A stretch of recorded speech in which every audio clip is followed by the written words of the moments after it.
And then this should be able to pop up.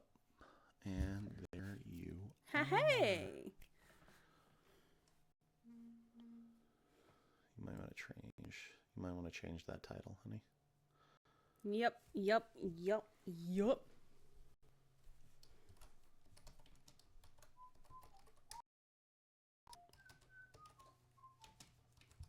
actually going to use this Tupperware for the...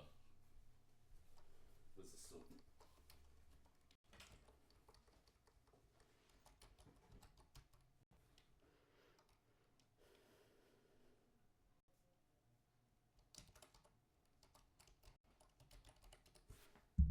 Okay. Boom. Okay. Woo! Hello. Hello, everyone. I see people. Welcome. I'm gonna text my roommate. Let him know I'm streaming.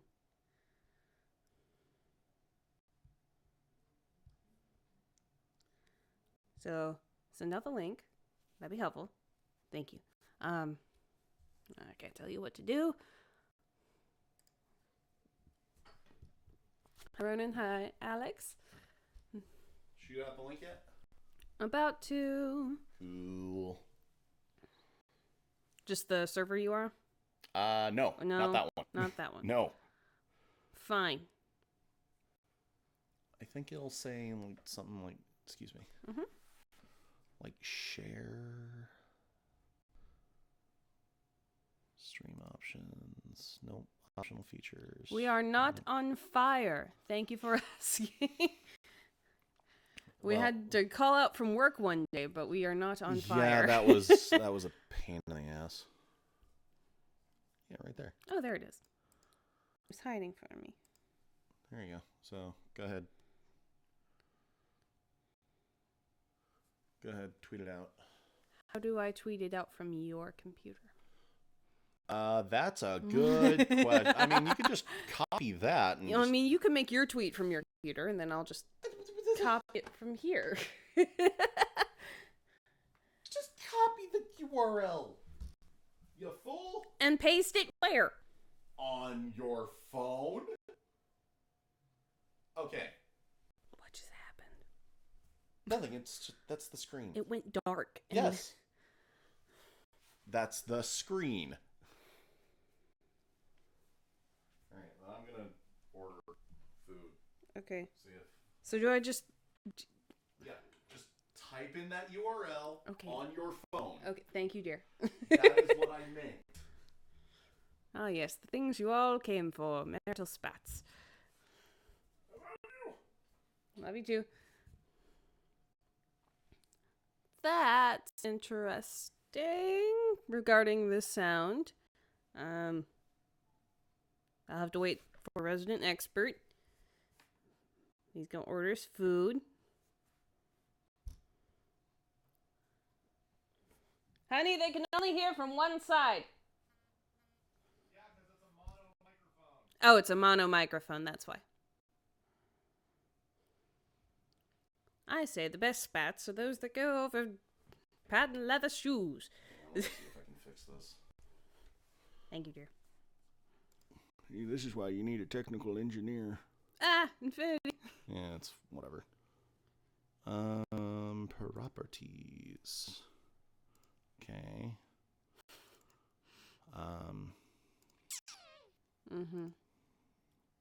Properties. Okay. Filters. None. Okay. Y'all are just gonna have to deal with the non-stereo-ness. Sorry. We're not coming in too loud, are we? Let me just pop this guy out.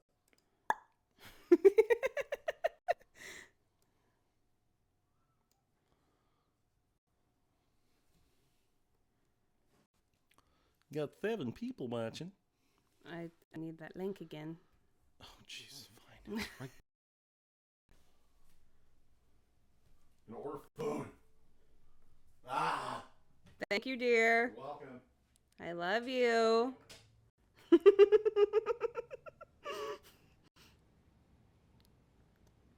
Volume is fine. How to turn the volume. Okay. Okay. We're functional. That's all I can ask for. Okay. There might be some buffering. That's fine. That's fine. And almost done with the link, guys. I'm a very slow typist.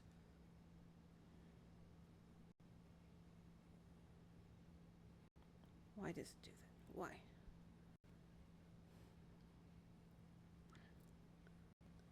/live.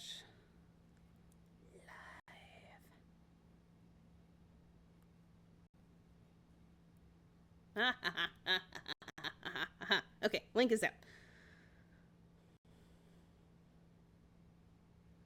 Cool.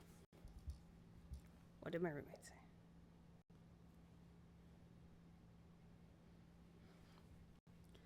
All right, so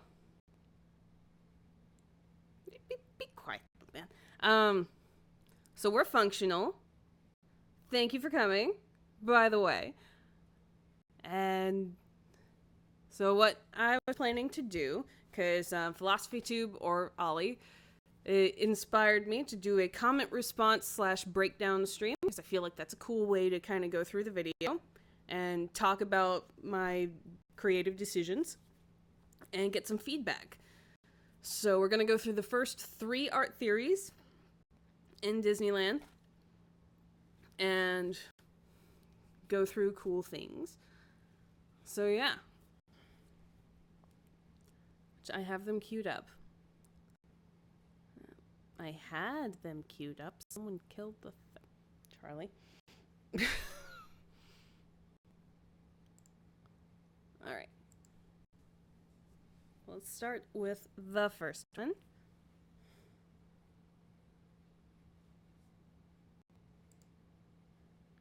Hang on, guys. Hang on, guys.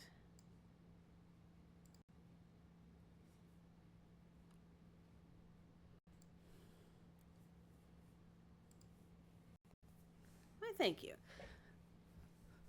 So here is number 1. And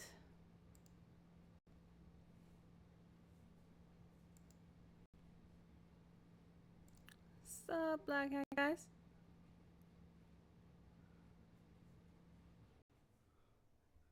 So some things can be scary that are good. So I'm gonna lower the volume for you guys. I have my headphones plugged. I got snacks, I got extra makeup, I got an extra charger. You know, frankly, I am really surprised no one's got me a shot list yet. If we're going to be doing things by road drive, But this entire opening is sort of a projection of insecurities.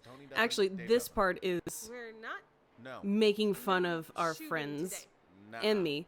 Because Okay, we who's gonna always get around town? way Looking over for prep first when fast it's passes, filming day post that haste, sometimes we and don't listen know to how to us have speak. fun at Disneyland when we're not filming. That's kind of how I started this, because I've basically AD'd, or assistant directored, for Charlie, and Dave, and Tony, and anyone else who wants to film at Disneyland.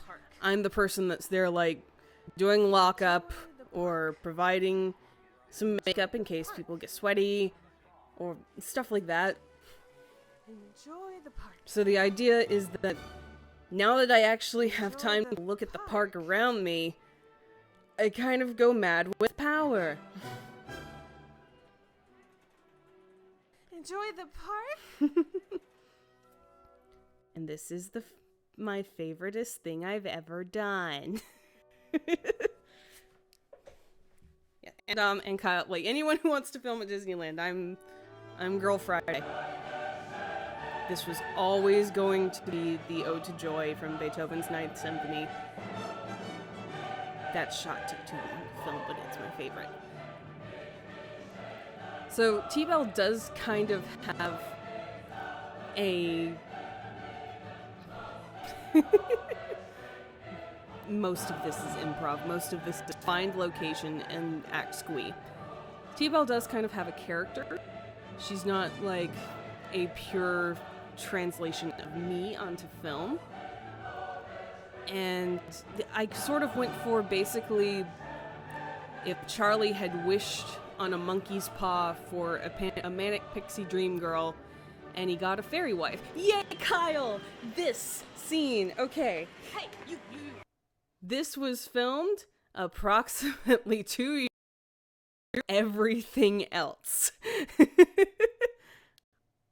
This was filmed at VidCon 2014 when Kyle was here for Tony and his Beauty and the Beast review. And it was like the last day and I was like, Kyle, I just need one thing. And this was so far back in the writing process. I didn't have a script. Art Theory was going to be something really different. And I think it was only going to be 3 episodes at this point. Now it's whatever it is. It's it's as many things as it needs to be. But I didn't have a script. I just had like a general idea, and I knew if I was gonna do this, because I was still a little bit Madagascar at the time, that hang on. That if I was going to do anything like high art related, I needed help from Kyle, at least like in an in-story standpoint. And we didn't, this was the only book that we had, by the way, because I thought I was going to run into John Green at Disney that day and get him to sign my copy of The Fault in Our Stars. So I just gave him the book to read, and we sort of like improv'd it out. Yes. Oh, Jumpman, you really should. It's masterful. Charlie does actually a lot of the best camera work. I'm not gonna brag, but I'm gonna brag. And I'm texting Zach so he can get his food. But Charlie does the, like in the Twilight parody scene, he does the 360 spin. And I'm hiding in the bushes because, once again, I was AD. I was holding everyone's stuff. Yeah, that was that from that same week. That also accounts for my costume. Look at me. In this episode, because it was Disney Day, I was wearing the VidCon shirt. And just had a nice skirt to go with it. Because I like wearing skirts to Disneyland. In that time, my sort of like style aesthetic has changed in how I present myself on camera, and I don't do like the nerdy shirt and skirt so much anymore. I used to a lot in my earlier videos. You can see that was sort of the uniform. But these days I'm much more attend to like just have an actual aesthetic.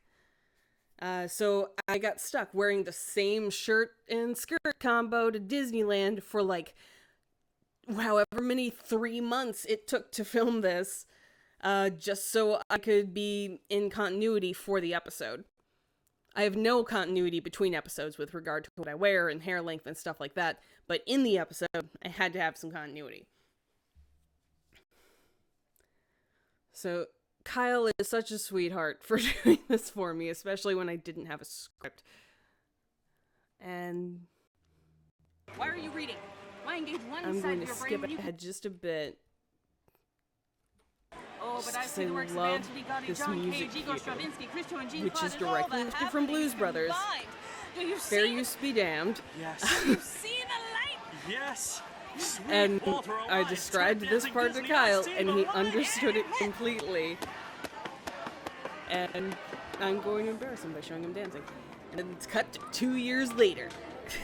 Well, I suppose I should convene a meeting of the theme park I guys. told And Tony of course there are only to 3 say theme park guys, the 3 being the number of guys at Monty theme parks Python that Holy there Grail are, and the spiel, number of guys at but with parks theme that park shall guys. be 3. 4 guys And I shall knew there he not would be, have it nor shall memorized, there be and he 2, did. Of course, that thou then proceed to 3. 5 guys. Very is a proud. burger chain. It's not quite in and out, but it's not I'm bad also either. proud of the Anyway, fact that I was forgot able what I to was retain talking this, about. like, crazy face Hi. from The animatic I did, because I did an animatic. I'm the club. Club what club? I'm getting a theme park. So like I said, Guys, it's a strange T-Bell way to in put art it, theory but is that's if great, is there Spaz something wished you'd on a like to monkey's tell paw us? for a manic pixie dream girl and got a fairy wife This. who is somehow obsessed with art education. I know, right? That face. And then this is all composited the green screen. You can see the terrible. We had so much to work with because the lighting wasn't that good. This was a whole nother day at Disneyland. I was in some very warm attire. But I do like this outfit. That's probably going to be my stock artist outfit for the series. Thank you. I like the opening too, because it sets the whole mood together, and this is sort of like the full-fledged opening. I'm not sure if I'm going to use the full opening again, but I do like the shortened version, and I like this one. And then that sets up a good, like, composite shot that I can use for whatever the it is going to be. And we're gonna skip.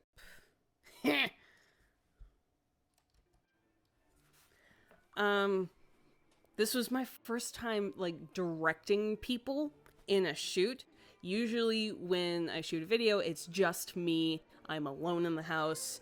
I don't have to worry about it. This is the first time I had to block people. I had to tell them where to sit and how to portray it. I'm wondering a And multitude of things, the but guys sure, were we'll go such with good that. sports. Excellent. And I did a lot Now, of, like, taking things the where advice of people my were sitting. lovely husband, I have They were gonna enjoyed get the park tired. and discovered all the wonderful Because I am coming artistic from effort the and team intelligence mom, this place has to offer. assistant And it director occurs to me, position no one's ever into really a director's analyzed position. Disneyland from an I'm very artistic conscious standpoint of before. like what's going to get the best performance out of my Qualified guys standpoint.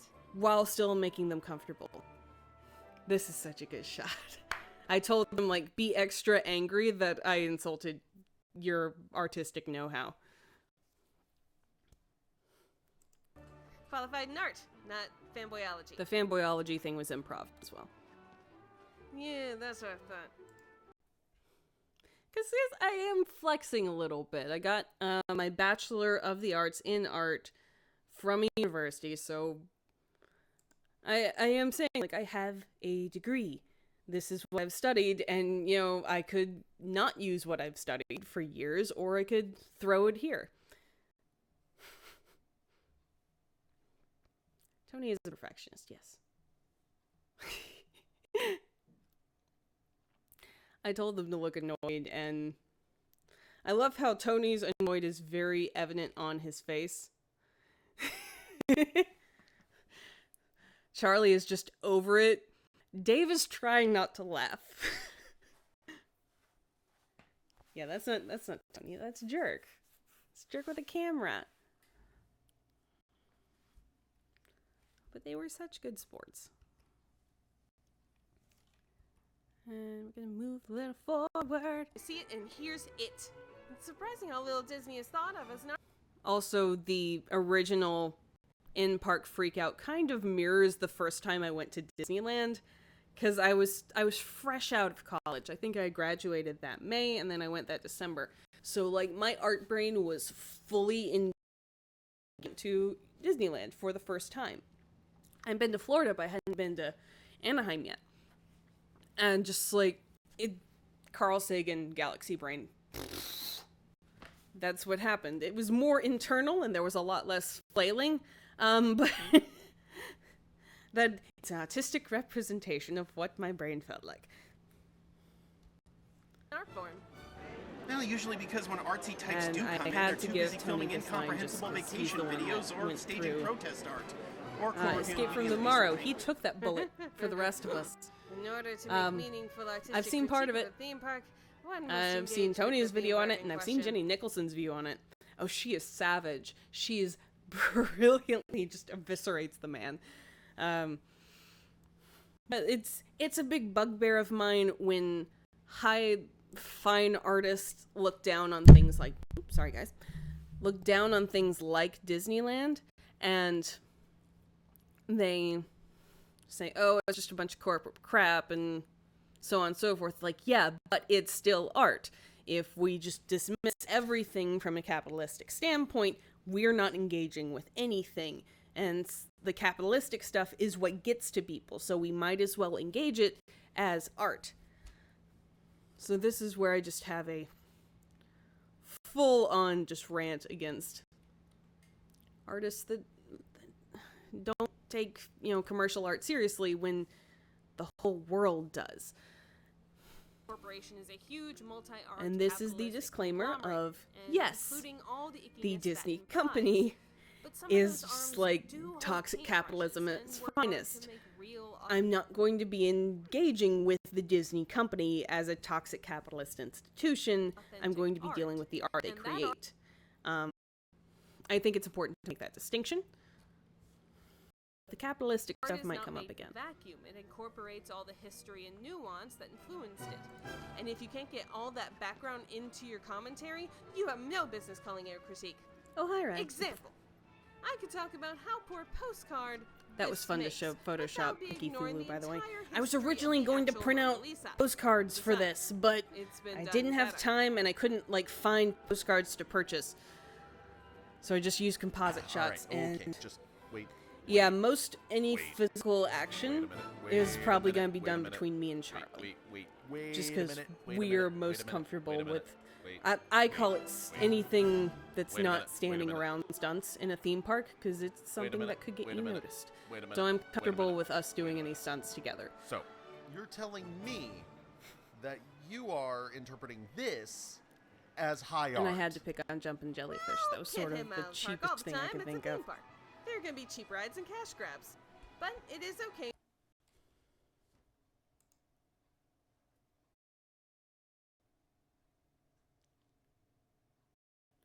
Jenny Nicholson is the Savage Escape from Tomorrow reviewer. She's somewhere between a vlogger and a video essayist, and she's really funny. She does mainly comedic overviews and reviews of fan stuff, a lot of park stuff, and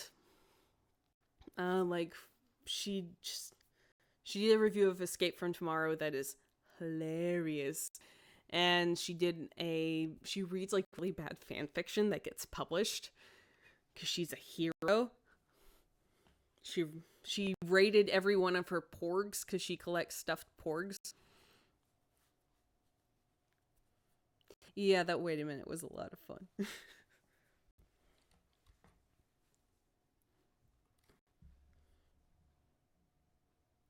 A lot of this is kind of me projecting my It may not be insecurity profound all about the time, and getting just into enjoy. theme park videos Says because the I'm person sort who of brought in the her community textbook with to a theme park. three Says other the person guys. who brought a proton who- pack to the haunted mansion. Says the person who staged a time Well, and space it's coup against a It's weird Small World. niche. And by the way, But you these call are- yourself some Dave, Tony, and Charlie are kind of at the top of their game as far as a theme park video, especially when it's shot on location and scripted. That's a rare niche. But yeah, it's a bit longer. Sorry. I've been a little... Why are you lagging? Why are you lagging, you dumb?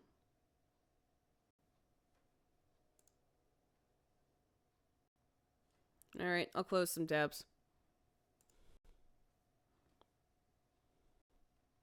I'll see what I can do.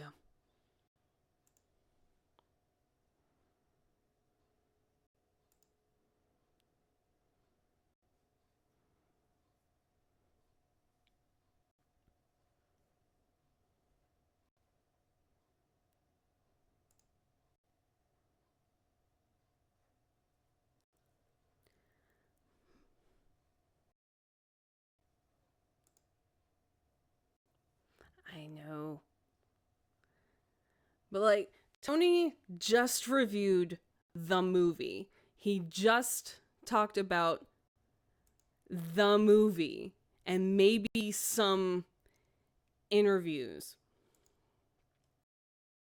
Jenny, like, went through every interview, looked at every excuse Randy frickin' Moore had for all his stupid ideas. And she just took them apart piece by piece. And it's beautiful. Like, it's inspirational.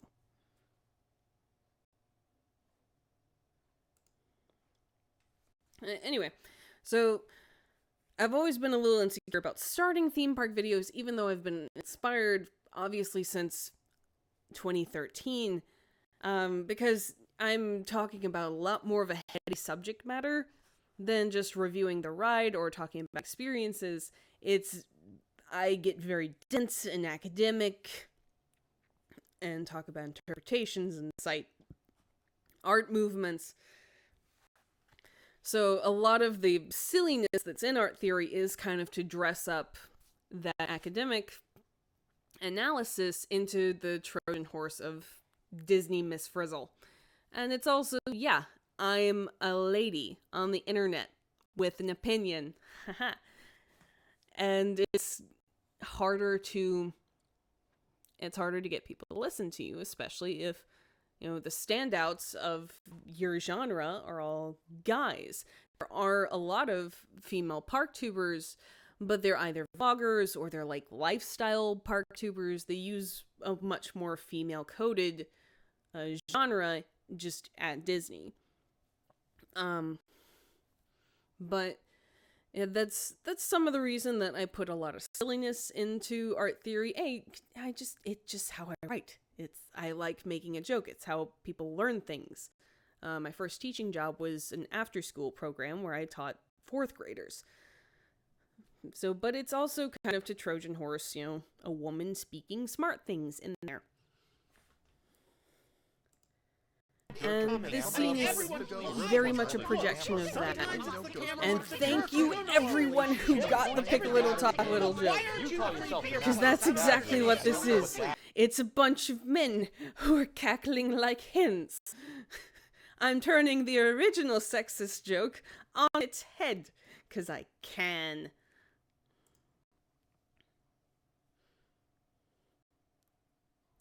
Ooh, thank you, T-Scream, for bringing up Yesterworld and Defunctland, or people like... Oh, have fun jumping. Thanks for stopping by. People like Yesterworld and Defunctland who are very well researched. One could say they are a Wikipedia compilation with voice acting. But it's very dry in a... Video essay is dry?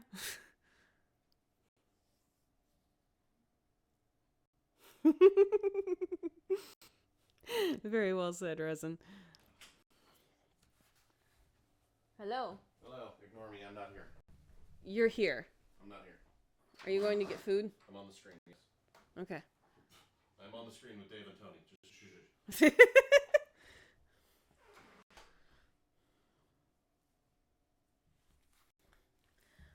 So, skipping forward a bit. I don't just want to think of it that way. The first Imagineers were hand-plucked. This was some good graphics editing. This is actually unchanged from the animatic that I did before I even shot most of this. I did an animatic using drawings and storyboards, and then I just spliced in all my graphics editing, so by the time I'd shot everything, it was done, basically. So, what exactly are you gonna be, And this is fun. doing with this Showing idea? up on the bench. Well, hopefully I'll be exploring all the artistic influences that make up Disneyland, as Yeah, well as comparing it to I did an intro episode just because I needed an mission statement. Also, you can see Morgan, or The Wire, her arm is right here. Surprise cameo.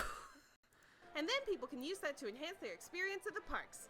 All right, Park Pierce, you want Disneyland treat as some high And art. this was a but buckle jab up, Mouseketeers, because this... The mice chat sort of people that complain about all things Disney. All of those sunglasses are in this house. Well, this one was a pair from Rosenthorn. Sorry, Jared. That I borrowed, but I wanted to do like a big diss track sort of angle. I was like, guess what, guys? This is my wild ride. And I had the worst photo bomber in the history of photo bombing. Like, you know, every time Tony makes fun of Tony in every Subject with the Camera episode, if there is like a photo bomber who just doesn't care that he's filming and does stupid stuff behind him or in front of him, he will make fun of them. This defies logic, because this was gentlemen, Jared or Rosenthorn had to sit on the ground to get this shot because it's an extreme low angle. We were all like leaning over. It was like Tarantino trunk shot. But you know, it wasn't a big deal with Disney. It's just like, that's the secret to guerrilla filmmaking. Do it quick and act like you know what you're doing. But this guy on a motorized scooter on an ECV putters over, put, takes the camera from Jared like during a take and turns it on Jared. He's like, so what's your favorite ride? And I didn't know what to say. I was like, excuse me, sir. Excuse me. And he was just like, decided to insert himself into the narrative. And we just kind of smiled and waved him on, and it was like enduring 5 minutes at least of what the F? What the absolute F? And then he puttered his way off, and we were like, well, that was surreal. Thank you. Thank you for validating me, Ronan. Oh, let me see. Shoo. Nobody needs you. So, that was the big set story from this shot. This is my wild ride. I did all that. That was Wonderful, fun. my Athena, goddess of knowledge and wisdom. You Love the are, line here. I of was course, supposed the to say that smartest friends are person going here. to drop in and out But as would you they mind if please, your helpless which was kind of an plebeians such as excuse for having ourselves different and my people in colleague each off shot. screen Because I can have a lot enjoy of the friends who are park by video getting on a makers, ride and it's now? fun to have them be the sort of kids to Mr. Wizard in episodes. And I relied a lot on that anyway. in my early scripts. Stroke, I'm staying. I'm sorry, I have the hiccups. I'll see you in the next episode. That was and that was episode 1. So yeah, I'm still really happy with it. I wish I'd worn a different outfit because I look kind of dumpy, but I'm very self-critical of my appearance. And but yeah, I meant to say in that final stuff that friends are going to come and go as they please, so I could set up that all sorts of people might show up. Like, come on. There we go. Like So an art king theory of the series. channel, The Where do you think she's gonna Voyages, start who is that off? also our $5 roommate. and a We churro really says hope she you starts at Haunted Mansion. Ha! Raise you.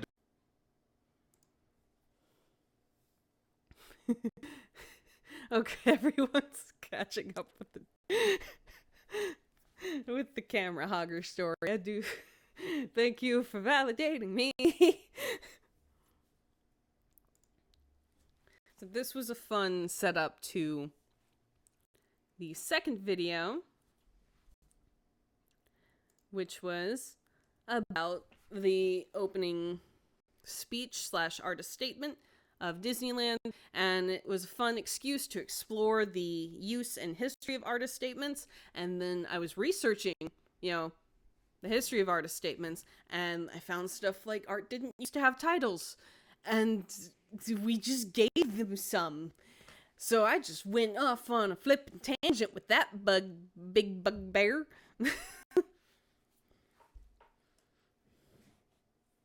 There's a commotion outside my door. I hope it's food. Dolip, she starts in Fantasyland. But I do Well, I enjoy raise you a this chimichanga shot and a right bucket here. of popcorn. Well, I would like my popcorn. I try to always in have a that TIE kind fighter of bucket. Julia Child, very flouncy affect whenever I am. Like, full You body on haven't camera. even And left you haven't Main even Street started yet. the Main Street yet. I love that joke. It's a good joke and it's a good setup for the episode. To be fair, this is kind of the punchline to the joke we were setting up, wasn't it? I think Zach improv that in the writing. The short note. Like I said, great way to set up the subject matter. And then Charlie plays a very good straight man. Okay. He's just a good straight Meta man nerd in of general. comedy aside, why are you And- starting here? Well, Wait a if you minute. want to view an exhibit with a I firm apologize grasp of for the getting artist's you into- position, you Um, must first read the artist's He's good at statement. playing the straight man in narrative. Person holding that folder, Brianna Garcia, who's a good friend of ours and a very good artist. And it's Brie, it's weird.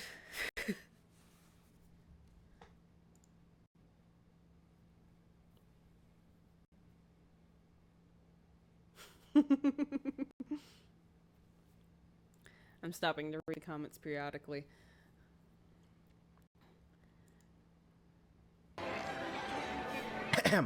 Official I statement of one kinda Walt had Disney to before make Senator a McCarthy and the Committee of card. Un-American Not like that. Activities. An artist Yeah, statement 'cause, is well, a it was small not a piece of perfect writing cue. before an exhibition or a work that provides the viewer with context about the artist and their process. Why is that even necessary? Shouldn't the work Shot at of two the completely artist different speak times. for This was itself? once again where I had to wear the same You would outfit think so. like 3 times. That's actually to a point 3 of contention in the trips art to world. Disneyland. Many The artists that first I went to school time with and that also we in the shot larger for art this community was believe at everything a Disney viewer Day needs to at understand VidCon should be in the and we were artwork itself. exhausted Many and I well-known forgot artists throughout recent sunscreen, history refuse to even title their burning. works, leaving the There's visual some shots image you as can the see only my context shoulders for are the viewer to lobster receive. red. However, artists This have was where I only was had the trying to luxury do of where I titling their put the works or artist not names relatively of recently. the given art on screen. That seemed a little visually busy, so I didn't do that in the next video. I'm still trying to figure that out. Is there going to be One a thing history I would lesson like attached to to do this? Of course on there's gonna Patreon be a is history do an lesson art attached to bibliography this. where I just give like We are any going to art go that back. was used in the episode Way and back. Before the 18th name and century, date most and art didn't have artists and so on and titles so at forth. all. Yay! Most art We get to historical reenactment time.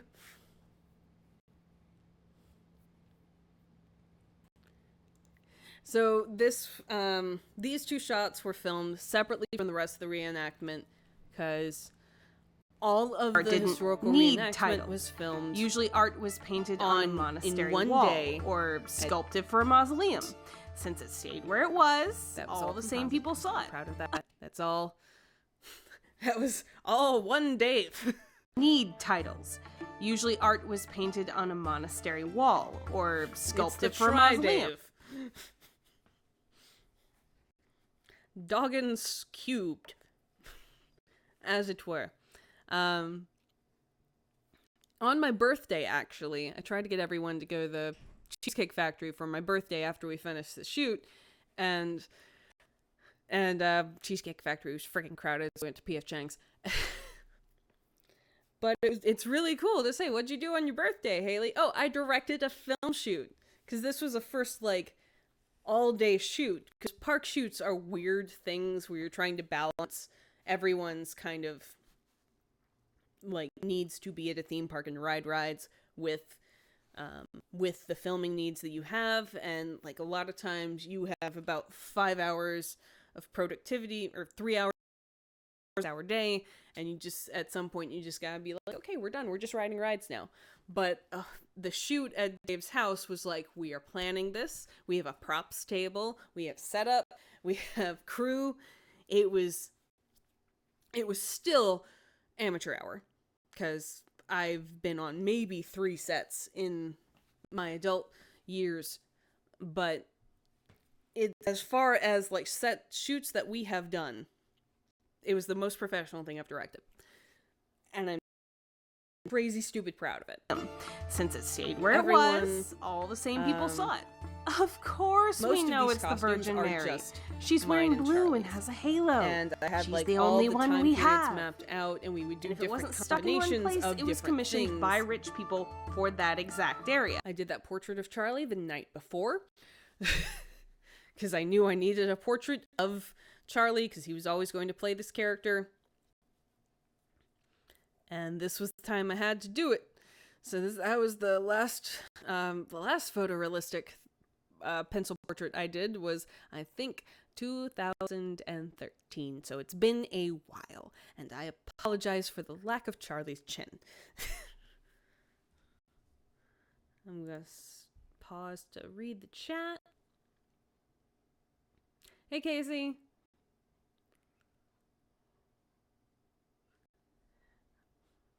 Oh, I see what everyone's excited about. I see you, Bright Eyes and Ronan. I know what you're talking about. Oh, food. Should have grabbed sweater.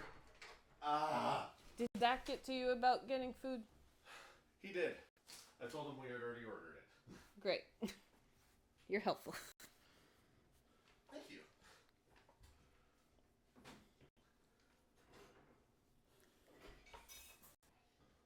Well, thank you, Casey.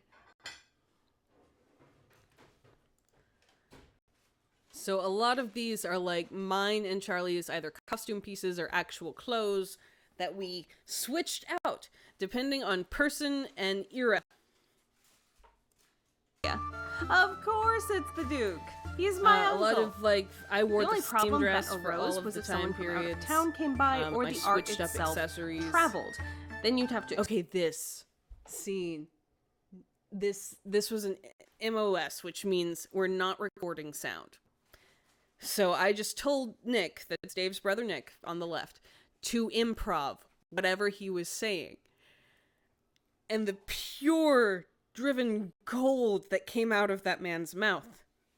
Like, we were cackling behind the camera because I forget, he just made up the stupidest backstories for this painting I got at the Goodwill. Oh, by the way, half these paintings were grabbed at the thrift shop for $3 that I was using in this. And he just ranted about karate chopping food, and the dog symbolizes the devil, and like halfway through I was like, I have to turn this microphone on because I will kick myself otherwise. This is the purest thing in the world. We had a good time. explain to someone who that noble or local legend was. Abbe de Bose complained of the necessity of artists having to don't know write if I short got little the descriptions at the pronunciation of his bottom name of right. their paintings. All actual paintings. I mean, I shouldn't have to say that, but there were some that what kills me is my main art history textbook from college got water damage, and I ended up selling it right out of college. So it kills me that I was not able to find more examples that I knew existed because I'd seen them in my art history textbook. But these were the ones I was able to find with the magic of Google. In 1719. He also said artists should stick to recognizable characters from the Bible and classical myth to appeal to a wider audience. The more I had to things get smart change, for the more music things and stay the Lashkeen, same, yeah. I guess. Ooh, I put- Even the famous works from that time period have titles now because at some point a middleman or a scholar gave it one. In the 18th century, how we Food! I'm gonna try and commentary and eat at the same time. Good luck. Thank you. viewed art Anytime began the to Brothers change. Scandal is on Not screen, only it is was a the treat. art of the past becoming more mobile, but there were different venues for viewing art altogether. Old Uncle Duke kicked it, and his niece took that portrait to her husband's estate to hang beside all his. I did kind of imply there was a Game of Thrones sort of thing going on between the Duke and her uncle. Thank you. Like, she was happy to see him go for some reason. Family portraits. The rich increasingly use the was a green amount of art to screenshot display their that wealth, took a having lot of whole work rooms to devoted to composite. it. The Paris Salon reached Oh. This shot took so long to work in Vegas. I just told everyone to be snooty and pretend they were looking at art. And yes, the thing you've all been waiting for, Pope Tony. Yeah, it was my idea to cast Tony as the Pope. He's like, you know I'm very visibly Jewish, right? And I'm like, yes, that's the joke. That's exactly why I want to do this. I knew I had the blanket. I made that friggin' Pope hat the night before, along with the portrait.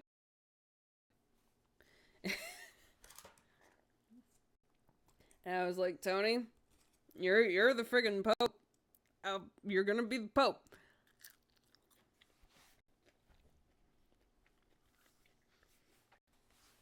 And he played the Pope like Chef Boyardee. And it was the best thing. I'm going to release outtakes one of these days, but it will include Pope Tony.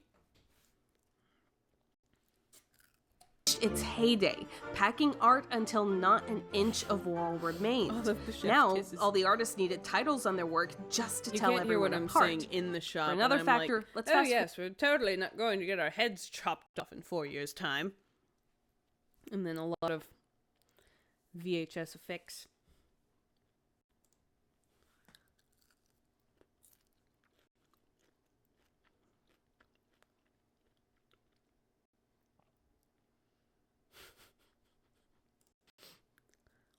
It was all me, he screamed. It was my idea.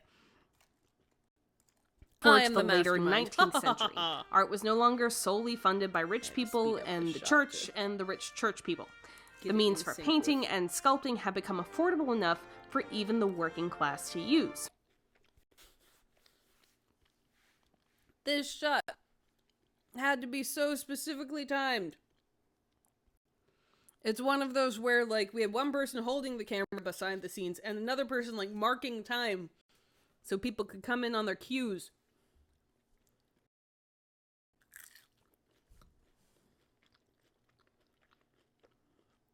I've never been to the Museum of Jurassic Technology, Alex. I want to go. I want to go to, like, a ton of museums in this town.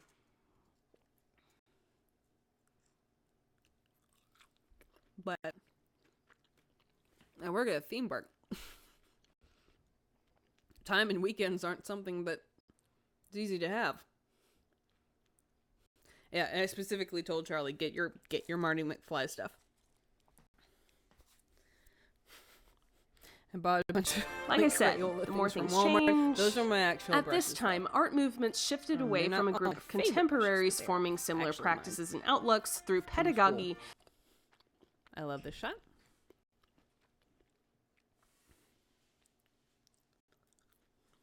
Because it's supposed to be like, you know, those fancy, they take a long time so everyone's grumpy, silver nitrate photos from the 19th century.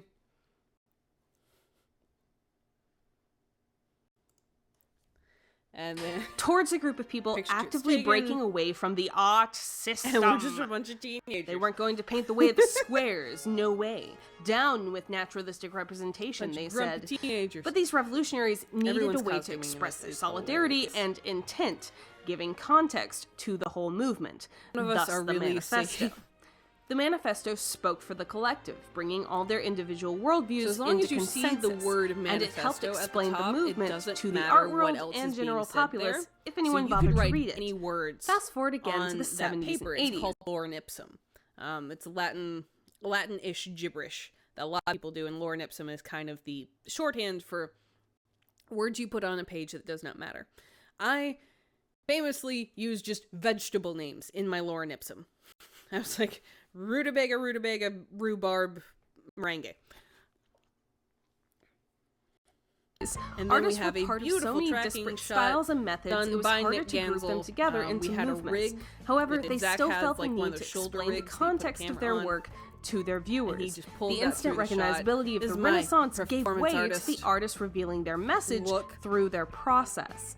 So artists It's a started look. writing individual statements to be shown with their work, a personal Charlie Jackson statement Pollock. for the artist. And these proved so helpful an that actual gallery owners, sculpture I art did in schools, and college. museum It's one of the curators few began requiring art them of pieces new that artists and I have writing their own remaining from statements for college. older artists. Everything else was very This much is like not an large scale easy sculpture, so I process. didn't have room to take it with me. So, this has been a learning experience for me in not to procrastinate. Because there is a video I was going to use to illustrate this point of footage from a VidCon edutainment panel in 2016, and after about 2 years, that video no longer exists, and I did not download it in time. Help. Sorry. Help with what? The microphone. So I'm going to have to recreate this lovely moment Turn the volume down. with socks. Okay. So this is Derek You of doing okay so far? Vertosserum. Yeah, it's been doing fine. And this It's is just Sarah Green of the the video's Artist kind of Assignment. overpowering you. And I'm they watching were in on the this other room. panel about balancing entertainment and Anyway. education. This is about how I and should get getting download the point video across. from the internet. It is rough having to go to Help. an art museum Charlie, to help. see those insipid blurbs in front of each painting telling me how to think. As someone who wrote those blurbs in the art museums, I can tell you.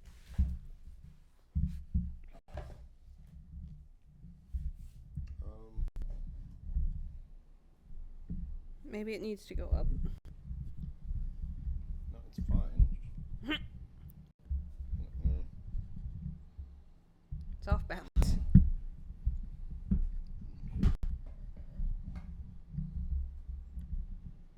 There we go. Okay. We're good now. Things aren't falling over. This segment is called Haley needs to download the video she needs from the internet the moment she finds it. Because that video existed.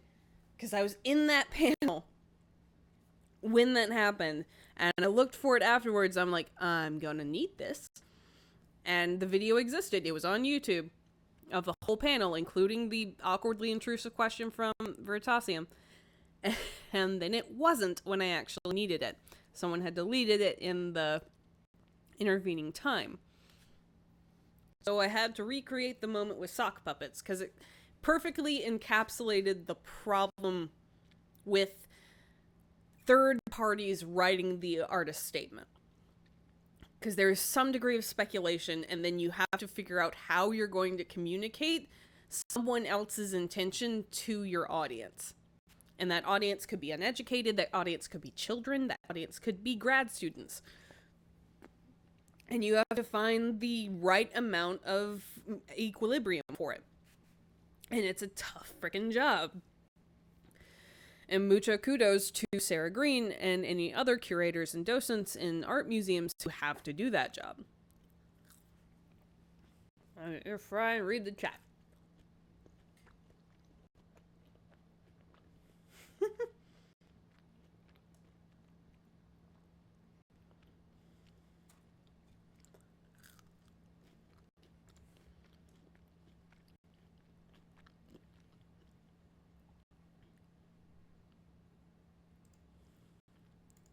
But So, their unique skipping forward a background bit. that statement can teach us. It helps. These are knowing some of the my favorite artist artists. worked in both Nigeria and the UK, Yika Shonobara's or comes from a beautiful work. military and Eastern Orthodox Marina family, Abramovich, if you or haven't heard of always her, worked is like really important in the performance art scene.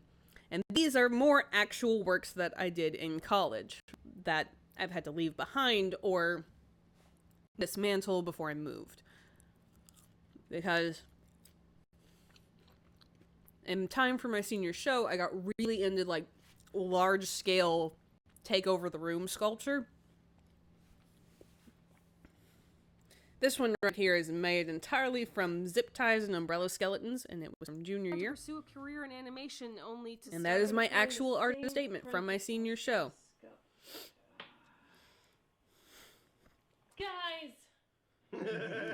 And I know I got a couple notes from having the script in shot for the Pirates episode, So as but art it was viewers, kind we of are no longer all stuck carrying in it the over same from that one. place with all the same background. Great, but if artist statements didn't become a thing until the 70s, what's your excuse for Disneyland, which opened in 1955? Well, most historical sites or And then once important again- places were open with a little plaque or a nice That little action right there was because Charlie lost his blue sunglasses but gained some red sunglasses.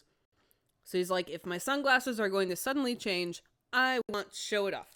So he made a little action to play like he had suddenly spray painted his sunglasses in his sleep while I was expositing. And then we go into the It's actual included with the breakdown work's name, of date, and artist. the Now, let's parse speech. through the It's a short speech. It was pretty easy. Basically, I was close reading the speech the whole time.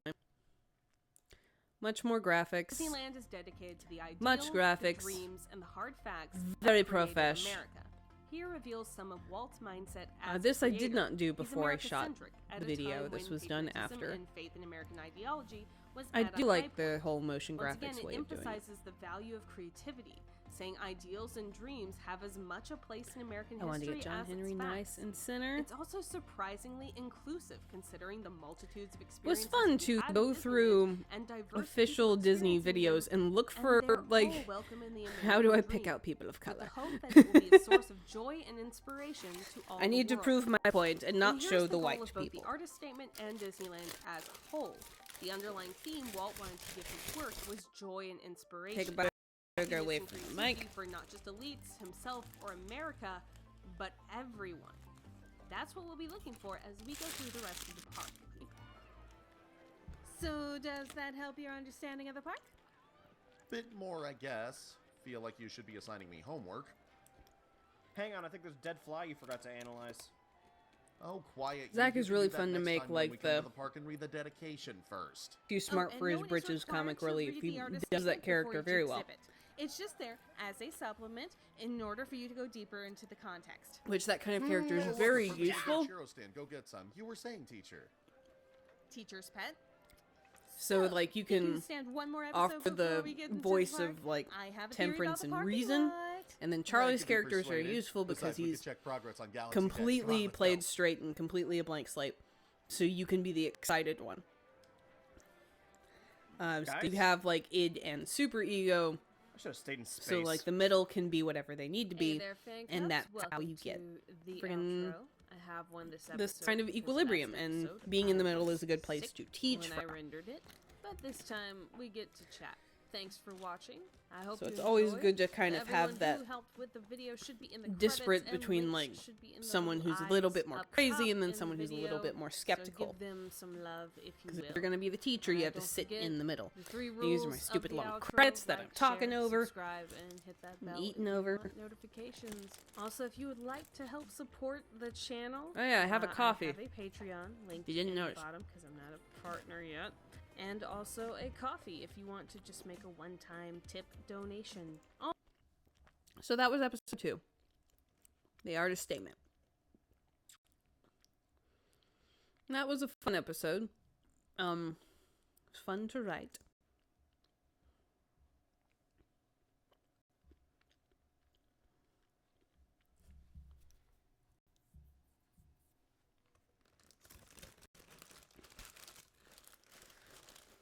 Mainly Charlie and Zach bantered the whole time. When did I get bacon on this burger?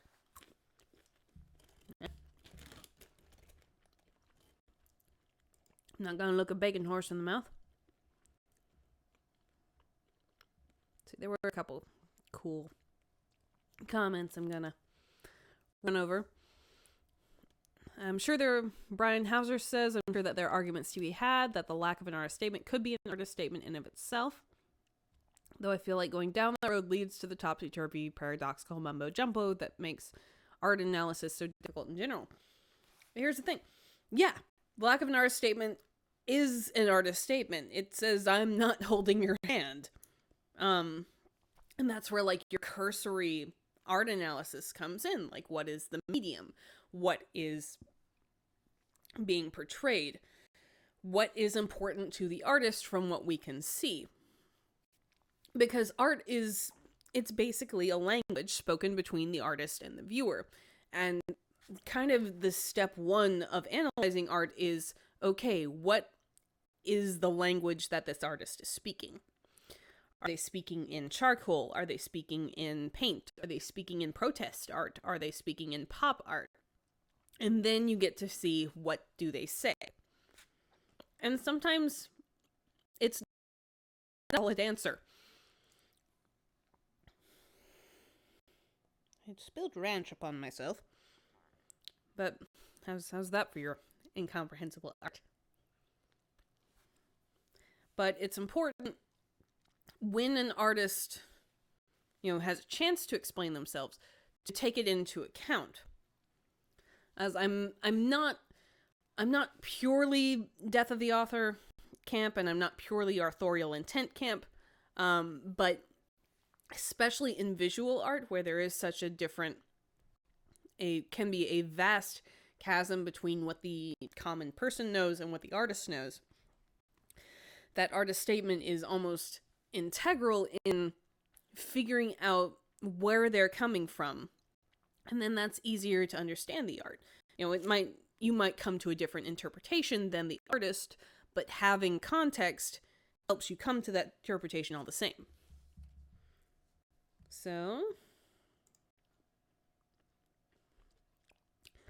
I consider sequential art and animation the same way. With art like that, because it combines like prose and art, or dialogue and theater and art, it's like there's more vocabulary in that language, but there's still things that can be interpreted, like, say, Ralph Bakshi's Wizards, which could be, a drug trip fever dream, but it also could be a big anti-war question. Hello. Hello. Say hello to the stream. Hello, stream. Zach says hi.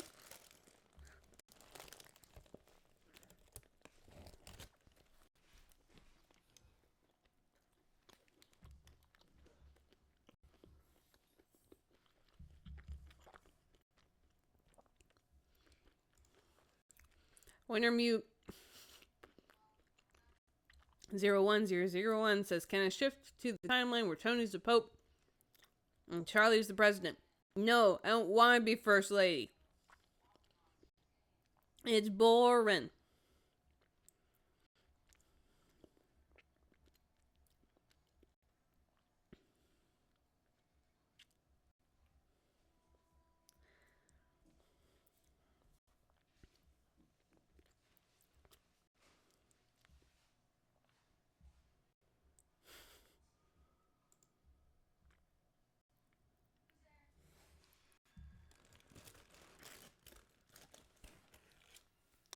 And like I said, a statement is not required to view the art. It's just a part of the art that helps. And then the statements themselves can be art pieces. Like if you read the Dada Manifesto, it's a bunch of gibberish because it's gibberish on purpose.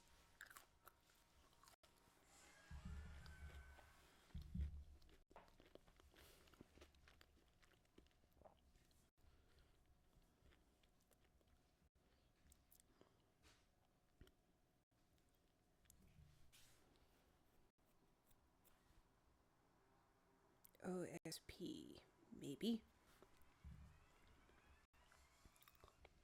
And then Michael Scott said, if art didn't used to be for everyone, normal people must have had some form of art like graffiti. Yes, it's called design. Like, Kyle and I have talked about this before. There's been like huge, the high art, low art dichotomy has been a part of culture forever. And it's a lot of times it's class-based.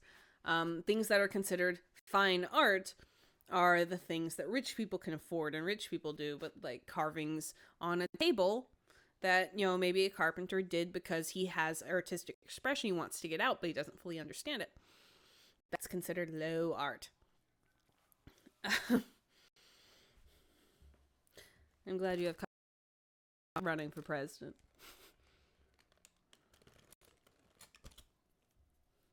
Zach is our roommate. It is a 3-person apartment. It's Charlie, me, and Zach.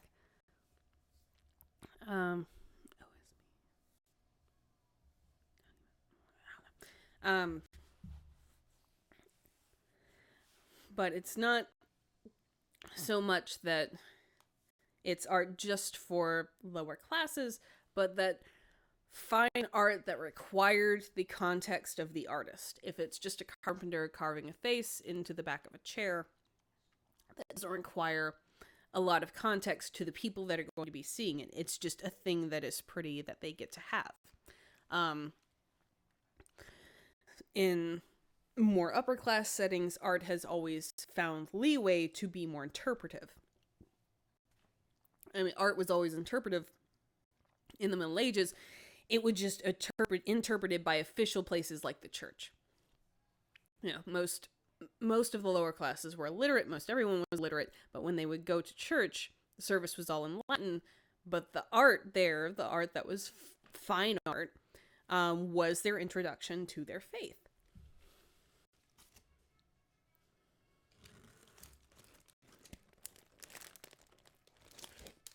Burger break.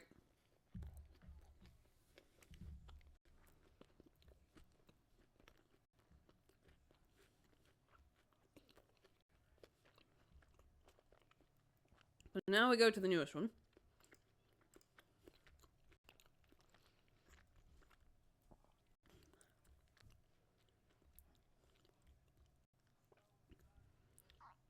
Our newest art theory. All right. This is the first time I felt like I had to have trigger warning, but like a content notice. Just letting people know I was going to be talking about some stuff. And I didn't want anyone to be surprised by that. Because I think that I would love for parents to show my videos to their children. Or children to find it because it's Disney, think it's okay. And I don't want anyone to have a record scratch surprise of, oh, now we're talking about sex slavery. I can't let my kid watch this yet. I'm all for kids watching things that might challenge them, by the way, but I understand if a parent wants to, prepare a kid for that. I'm gonna have videos on things like Splash Mountain, where I'm gonna talk about frickin' minstrelsy, and I would die if, a young black child came into that video unprepared. And I don't want them to be unprepared. I want it to be practiced. So that's why I started with this one, doing the gallery notice. So if ever I do anything that might be controversial or potentially triggering, I'm gonna have a gallery notice. And it's just there to say, hey, you might come in contact with some stuff. Because I've been to galleries where they have performance art, where there's nudity, and they have to have those notices. Nudity. Lol.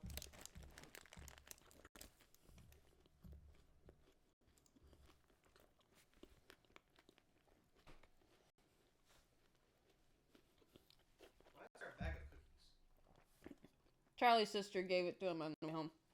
May I have some? Mm-hmm. We haven't had any yet, so. Oh, you're good. Mm-hmm. Yes. Overly Sarcastic Productions is great. I love their mythology videos. I couldn't get the acronym right away because I wasn't looking at it. And then, the greatest thing I've ever done ever. Thank you for helping. Because when I was gonna have to make a video about the changes of the Pirates of the Caribbean tribe, and how I ultimately thought it was a good thing. The exact phrase, this POTCPC craze is the bee's knees, popped in my head and refused to leave. Because it was perfect. And then this whole opening bit just formed around that. And I am stupid proud of it.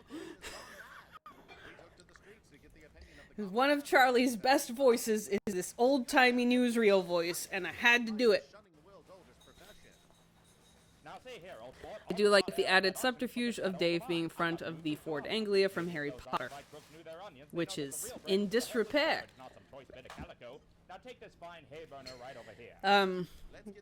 But I also wanted to shed light on the controversy of the Pirates changes and just how silly they are.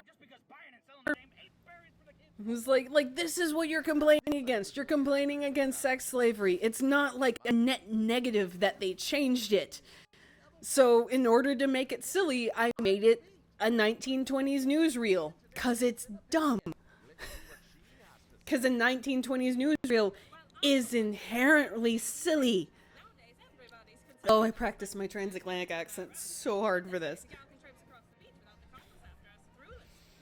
And yes, 1920s bathing suit laws were real, and policemen would go around at beaches and put rulers against the legs of flappers to make sure they weren't, too scandalous in public.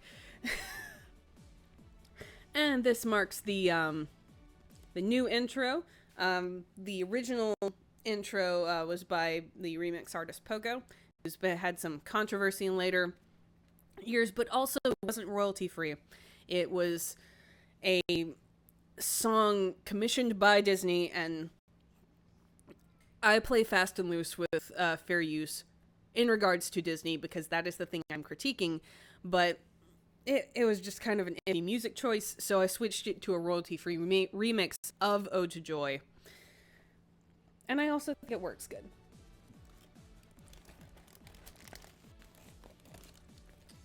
Forgive me, I'm hungry. So, in June of 2017, Disney announced they were refurbishing their Pirates of the Caribbean attraction, including changing their winch auction to no longer auction off winches.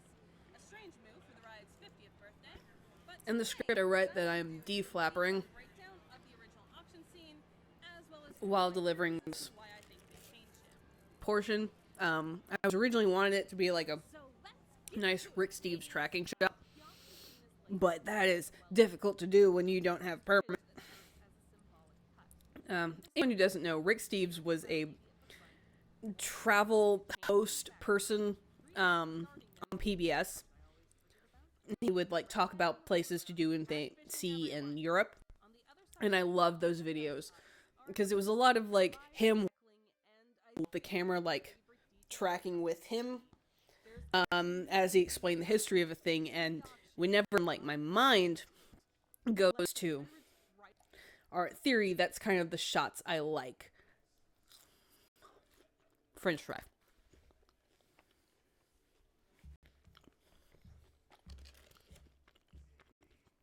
Any of you like that mukbang trend? I'm sure this is scintillating. But I noticed the petticoat sign like the first time we wrote it after we heard Pirates was going to change. And I was like, oh no, I have to intake all of the details of this scene before it changes. Is that a petticoat? That's a petticoat. That is a lady's skirt. And like the handwriting is so neat and calligraphied, I had to make fun of it. So here's me as a pirate talking about advertising solutions.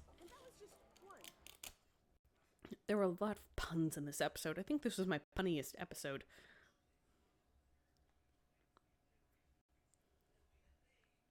Billy's? Honey, you're gonna have to specify. And thank you guys. Thank you for making that a hashtag. It's a hashtag like 3 people have used, but I appreciate it. Because it's the truth. Red was catfishing everyone. Because if you think that the original redhead was gonna just go and be some pirate's wife and not return to her day job the minute money was exchanged, I got a bridge in New York to sell ya. guest stars. Thank you. It's the first one where you don't have like A classmates. Timmy? There we go. Timmy. That's what I was getting at. Timmy is... Whenever I have one of those guys playing off me, in the writing stage, I call them Timmys. Because of that, the dinosaurs show is like, oh, we're gonna need another Timmy.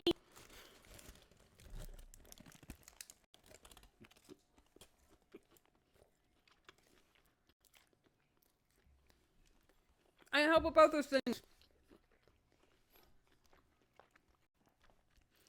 Catfishing is when someone fakes interest in a relationship with someone, sometimes even faking an entire identity in order to get things out of it. It's very prevalent in online dating. And sea lining is when people interject on someone else's conversation, usually with an opposing viewpoint. And they might not be abusive, but they are persistent, and they are arguing in bad faith.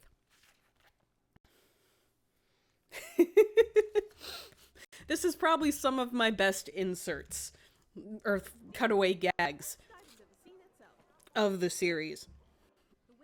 And so many puns. So many flipping puns.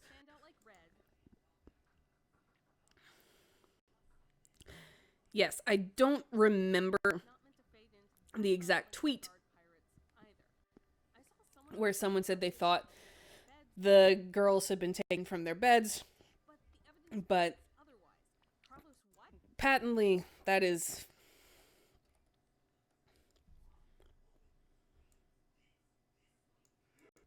not really true,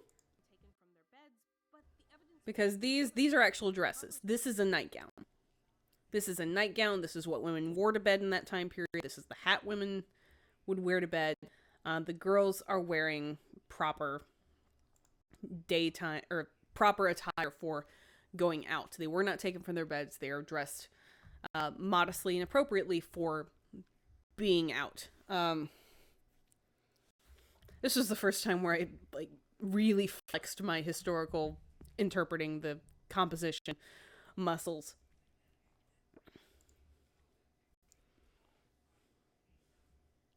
See, Professor, it's kind of like gold digging, but there's also very much like you never actually meet the person catfishing you. They're like, oh, the video didn't work. We'll Skype next time.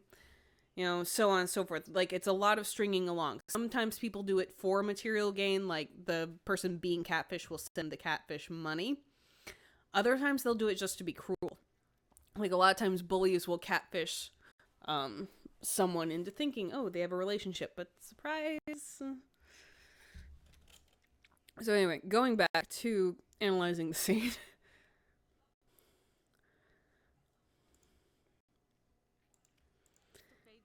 So, also there's the thing with the mantilla. I have a terrible speech impediment where I try to pronounce everything in a foreign language like I speak that foreign language. It just makes me sound pretentious. But I knew what a mantilla was, and I knew its use in colonial culture of the day. Also, these should be in our bibliography. And even, like, people wear these headdresses today, like, especially in rural areas of Spain.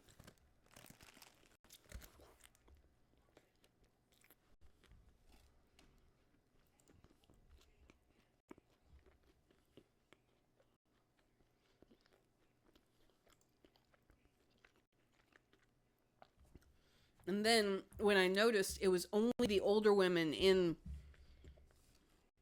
the scene,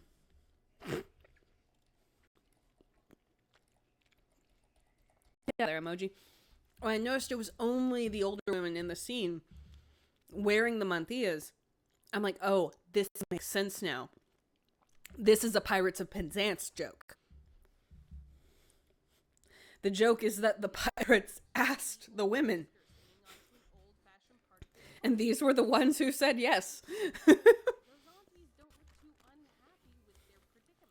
It's a stupid joke, but it's clever.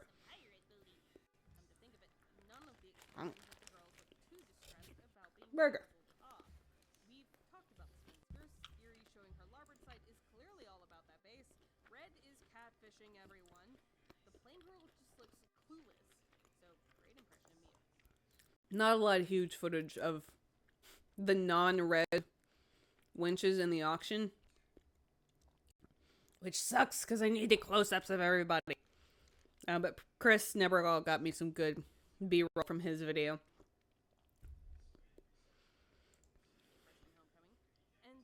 And then Crying Girl. This was most of the B-roll, if I'm not attributing it to someone else, Charlie got. He is brilliant at getting footage in a dark ride.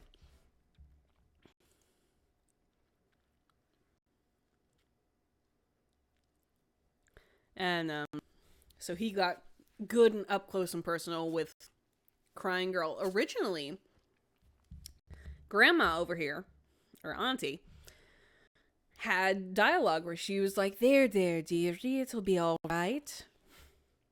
Which kind of adds to the squiggle factor there. Like, whew, like, Grandma, we don't need ya calling attention to this. It works in the background. But immediately when I like really noticed Crying Girl for the first time, I thought of the art piece that I am about to show you in the video.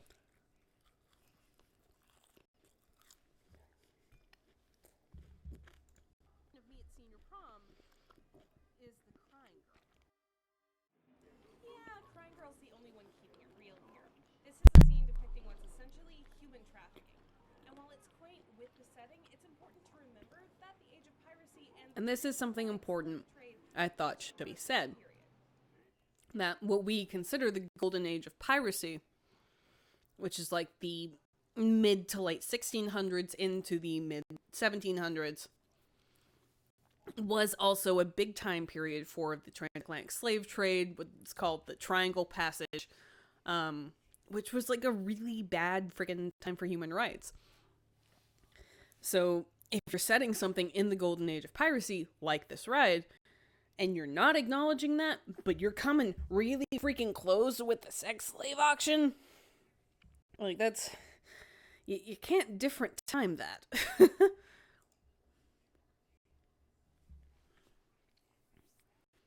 Yes, the original ride does set out from the Blue Bayou section is supposed to be set in Louisiana. And because New Orleans was a notorious pirate port.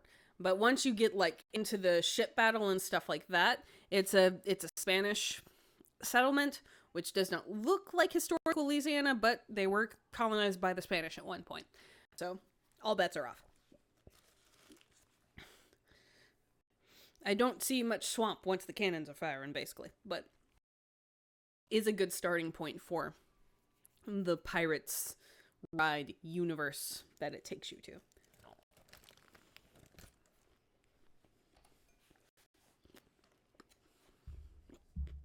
fact, both Crying Girl and Red work together to impart a sense of reality to weight the rest of the scene. Without them, it plays very similarly to this scene in Pirates of Penzance.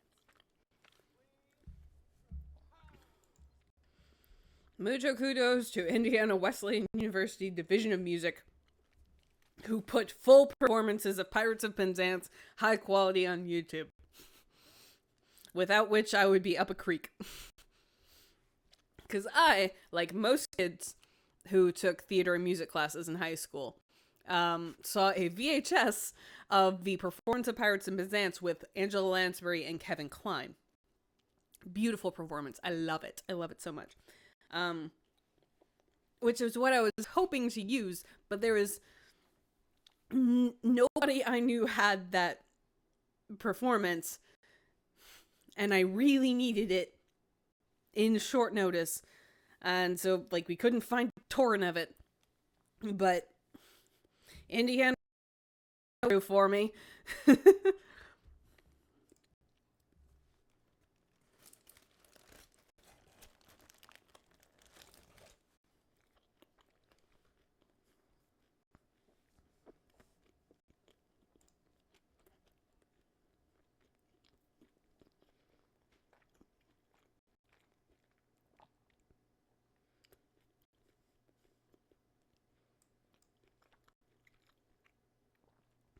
You seem to be okay.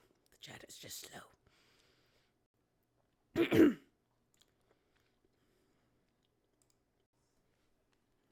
I'm going to carry on.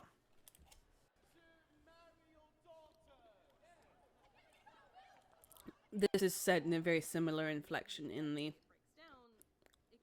Kevin Kline version.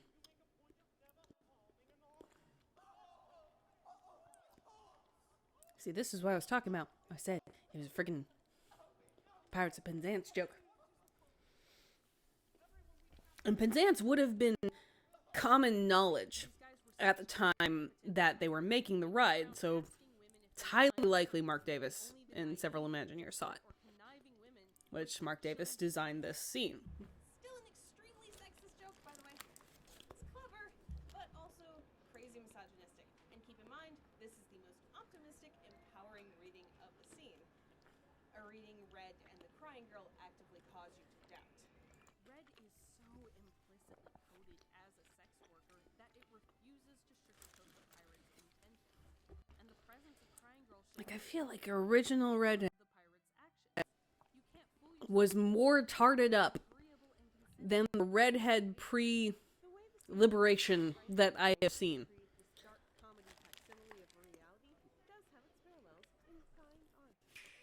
This is Le Déjeuner sur l'eau, or Luncheon on the Grass, by Edouard Manet in 1863.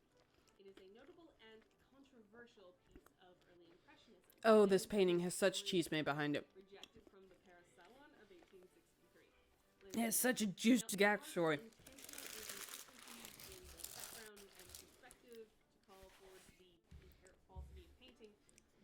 I was just dying to talk about it.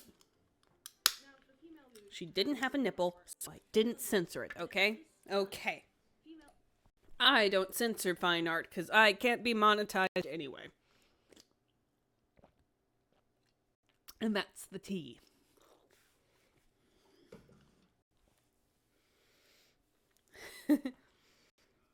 Because I remember having a very similar conversation to how I wrote it in my art history class about this very painting. Because we had just gone through Rococo art, and everyone was sick to death of Rococo art because it was like sugar and porn. If you had to describe Rococo art in 3 words, sugar and porn.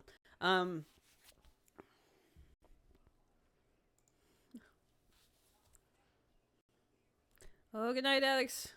I will post the stream after, so you can always pick up where you left off.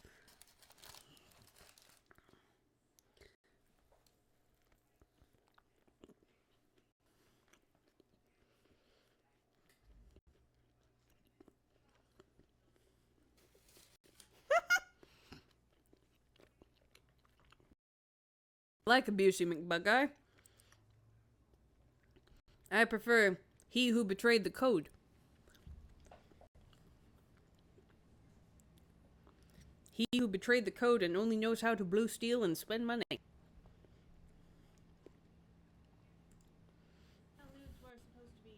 So this was a fun scene. There are very few Rococo era paintings that have female nudity without infant male nudity. So I spent on a large amount of this editing time wondering if YouTube would age restrict baby dicks. Can I get a solid answer on painted baby dicks? But I went ahead with it anyway. Painted baby dicks be damned.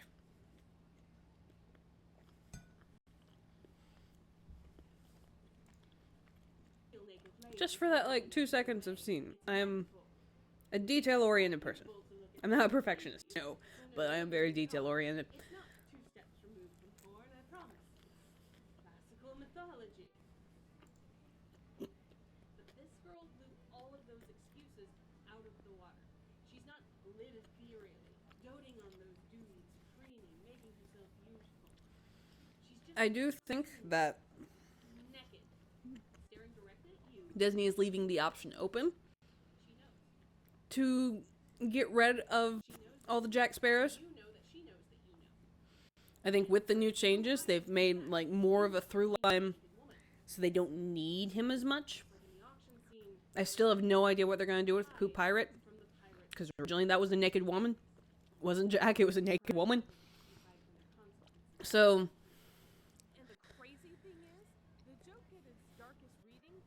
I don't know how they're gonna unmilk that cow, but I think it's an option they wouldn't mind leaving open.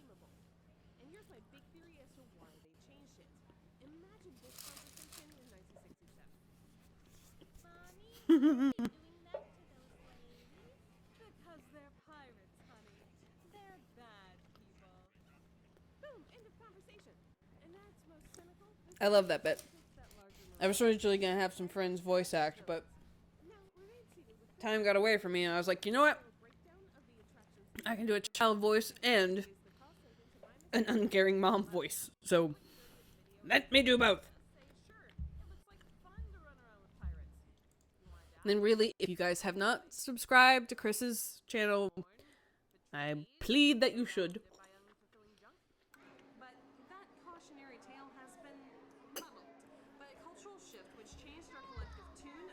I mean, I'm all about keeping Hector Barbosa. Keep that Jeffrey Rush.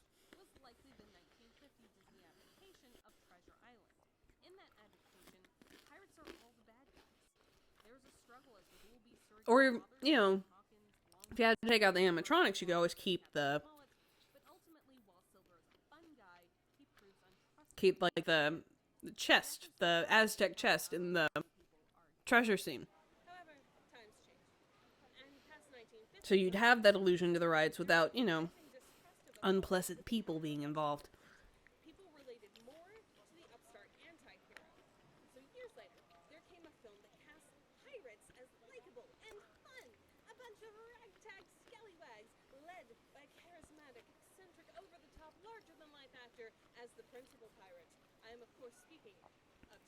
I did all the on-screen bits for the movies in like the movie reference portion of Tom Sawyer's Island.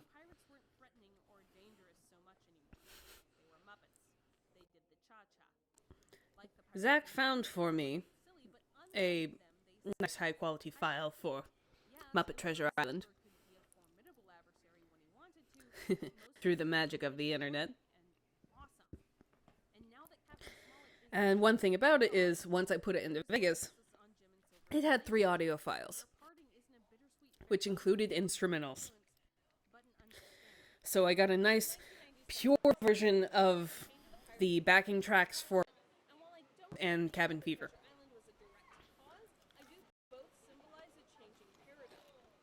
I know, right? Had to make you shiver with anticipation.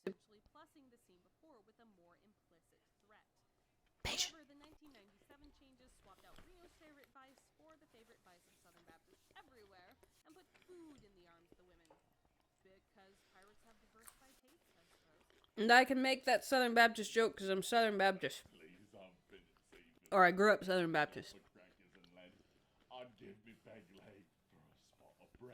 I can make fun of my own people. We like food.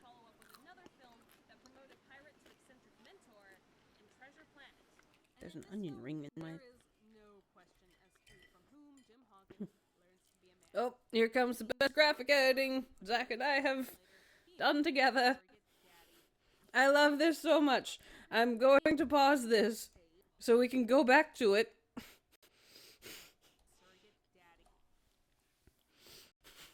Because I had written this shortly after Dream Daddy came out. So it was like the big thing on the internet. But I still think it's relevant. I think it's hilarious. Yes, I put that caption in there by request.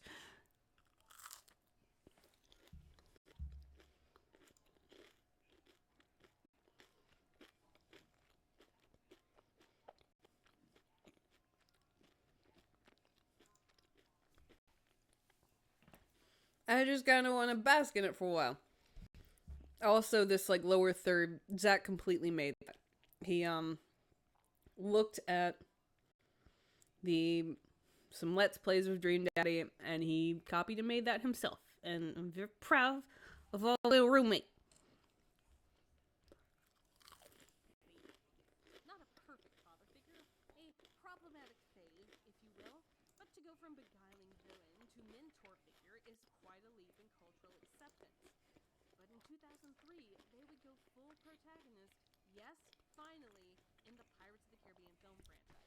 And then I figured Bad pirates, of course, but these are the good guys. this was fun to record and write. The sea. They're freedom fighters who are rebelling against the tyranny of the man. Man. Make philosophical parallels to the American And I maintain, and it's one of the reasons I really like At World's End, that they tried to make a philosophical parallel between piracy and the American Revolution. And I think it kind of worked.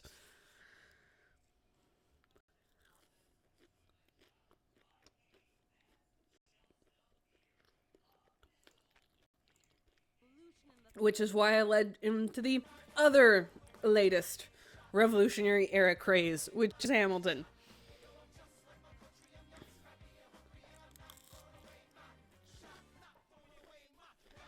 And then I had to call back to the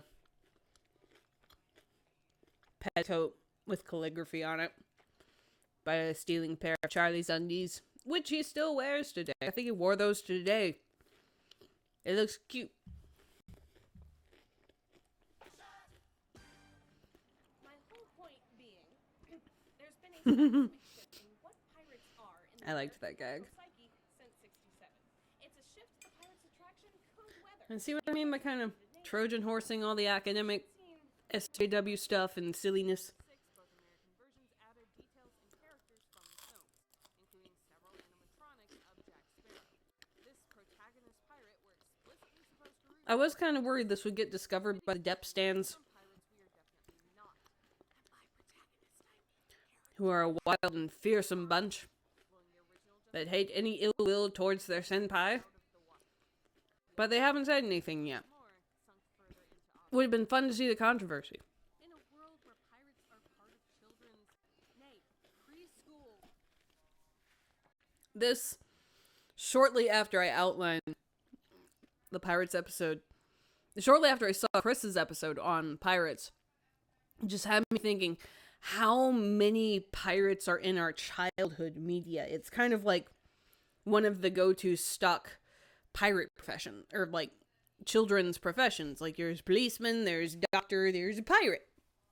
And that's, who shows up in Pee-wee's Playhouse. So yeah, the whole like profession of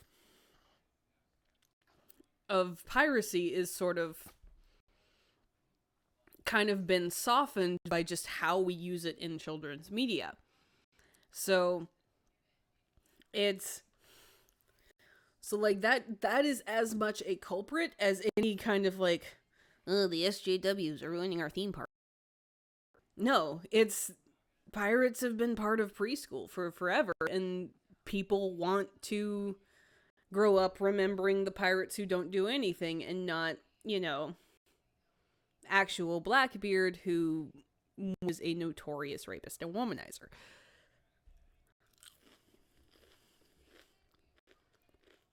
Also, R.I.P. Stephen Carlson. But, had to go in there. Programming, including Disney.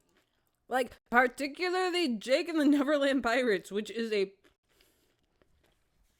thing made by Disney for preschoolers. Preschoolers.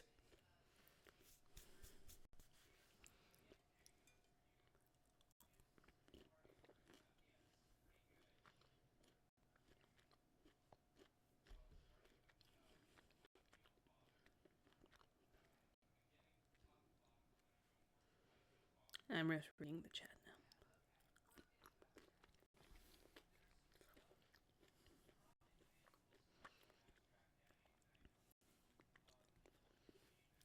So it's this idea, pirates are cartoons.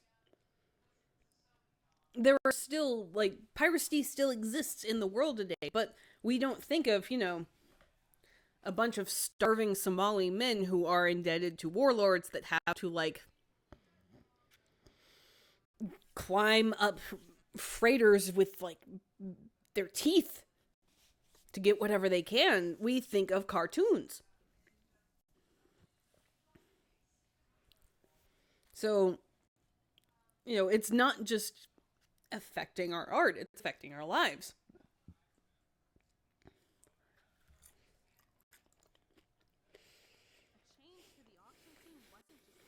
And that's kind of my point. It's incompatible. Because the original Pirates of the Caribbean was not a cartoon. It was very honest in what it was. And if you're not going to be honest, then you might as well be fun for everyone. This was a very fun part to edit. Because I have opinions. Yeah, I started writing this before the stupid ass friggin' Kavanaugh confirmation. It became relevant again. So it wasn't in the recording, but I added Christine Blassie forward to the edit, you know, to show this isn't over.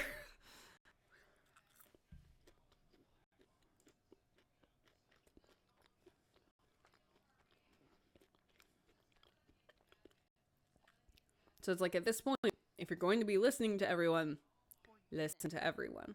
Which is not to say there was a huge outrage over the auction fee. As a Disney fan, My other favorite insert. Claire? I highly doubt Town Hall was bursting with people like, Swerve Mom!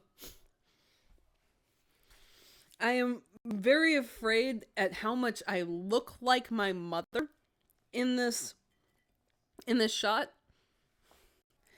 It is entirely what I'm going for. I meant to look like my mother. I'm not acting like my mother. The character herself is not based on my mother. Does not have to be. I work in retail. I've seen enough I want to speak to the manager ladies for a lifetime.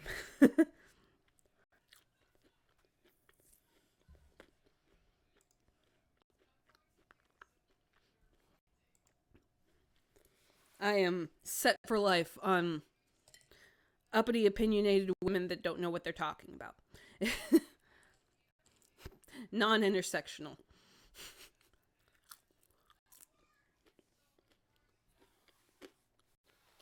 So, like, Swerve Mom is supposed to be a caricature. She's supposed to be this person that does not exist, but people think she exists. She might like 90, but like, she's not a powerful person in the circles in which the people who change the Pirates of the Caribbean rides run.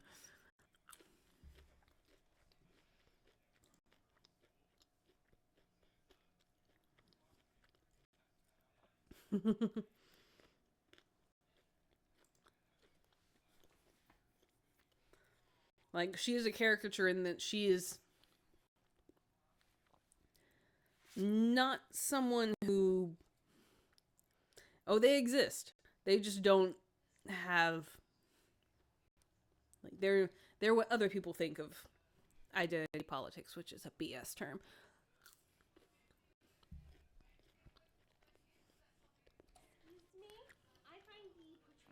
Which is why I wanted to portray this in its most cartoonish, silly, unadulterated form, and then immediately cut to, you know, how I actually saw the changes be received. Also to kind of show that Swerve Mom and Hillbilly Tourist are not all that different. Like, you can assume Hillbilly Tourist is from a flyover state. You can assume he has some opinions.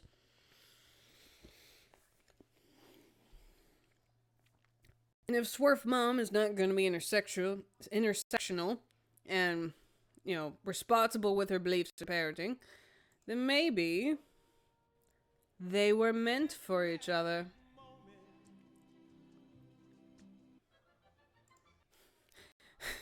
It's also kind of the closest I've gotten to a ContraPoints commentary. Much love to Nat, who can eviscerate centrism better than I can. But then, of course, I put in the clue title cards. And these are the clue title cards and the clue music to make a point. This is what I actually saw. Yes, I am dressed vaguely to look like Anita Sarkeesian. That was intentional. If you didn't catch that, the cat's out of the bag.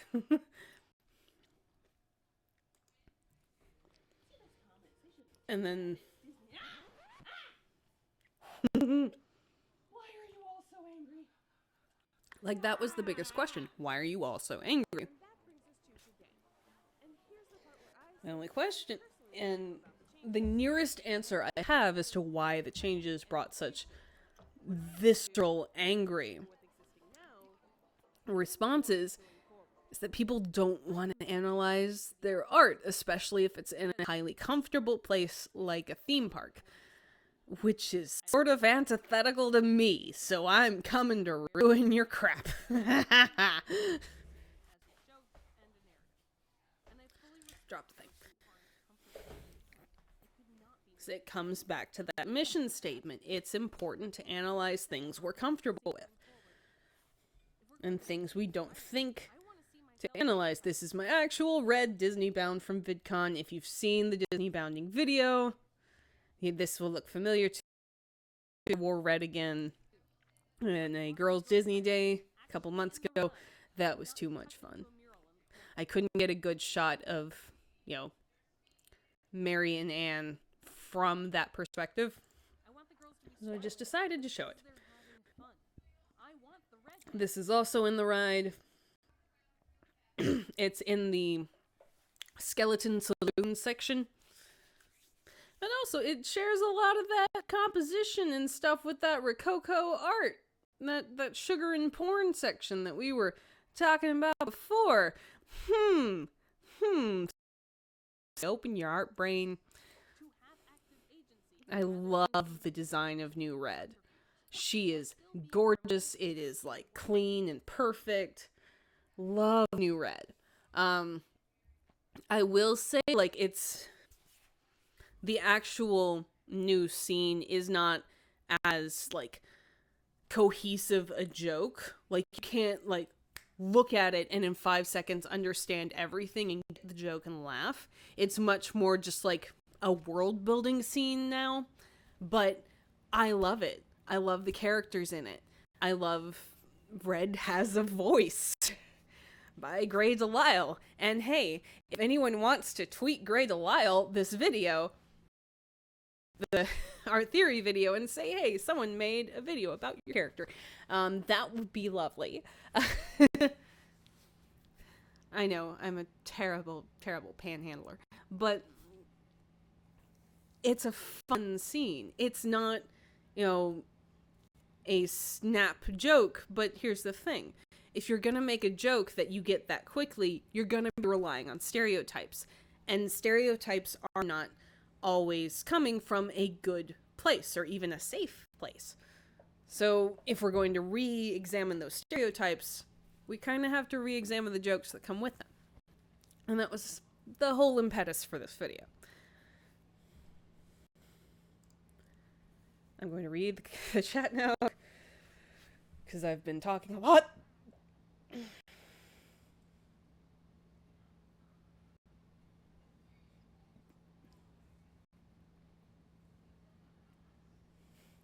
Oh, the mug.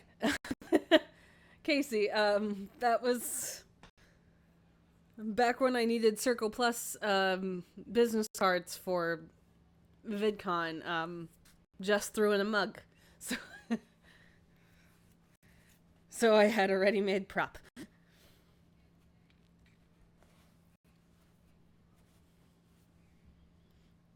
Still reading chat. still haven't met the meet and greet Red. I really want to. I'm gonna like look like a toddler at a piano recital. I'm gonna be awkward. Way cool. The reason it looks like a Haunted Mansion painting is because it was painted by Mark Davis, who did all the stretching portraits and a lot of the paintings.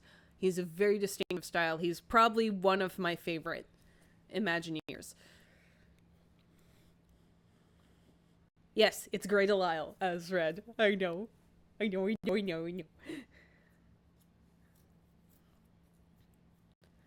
Hello, Jonathan.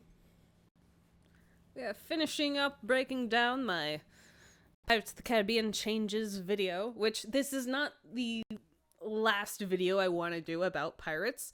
I had to do a video about the changes while they were relevant and while it was an issue. And so I've been, my approach to videos basically since the Labyrinth video is kind of leave everything on the table and hold nothing back. So I figured if I was ever going to make a video about Red, this is going to be it. This is going to be the time, and I'm going to throw absolutely everything in there.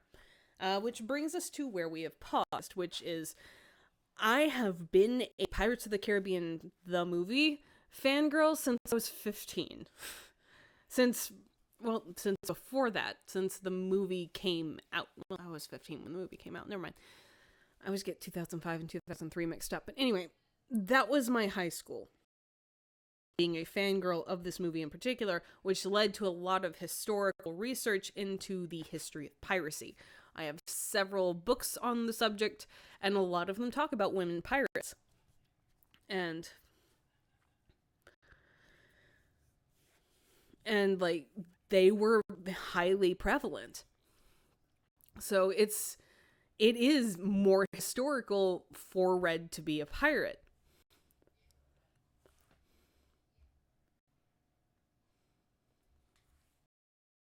Reading the chat.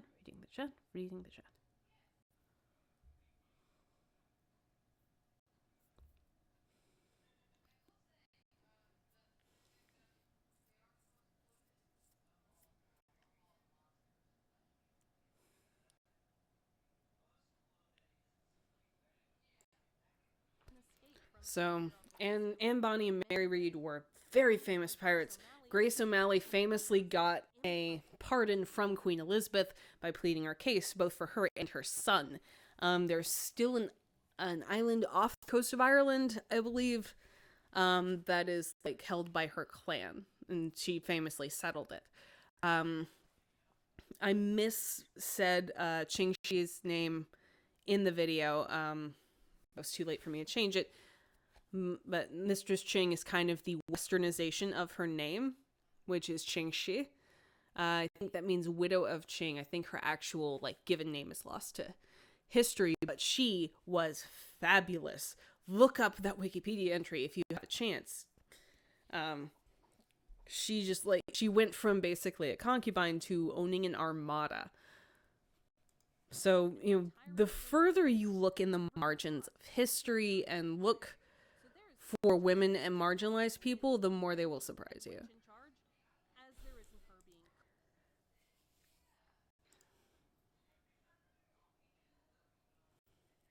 Amy Adams might play a good Red. If they were going to skew younger, I would say maybe someone more action oriented.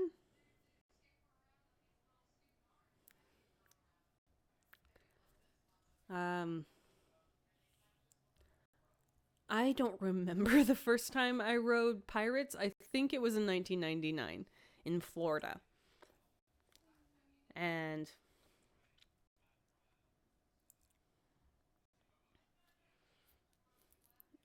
then the movie came out, and then the next time I went back to Florida was 2007 when I was in full fangirl mode, and we rode pirates at least twice every time we went to the Magic Kingdom.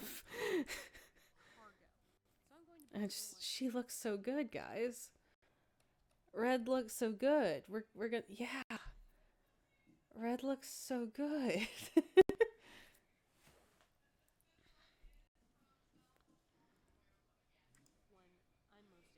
Maybe Jessica Chastain. If you wanted to give her the authoritative badass wench. kind of vibe.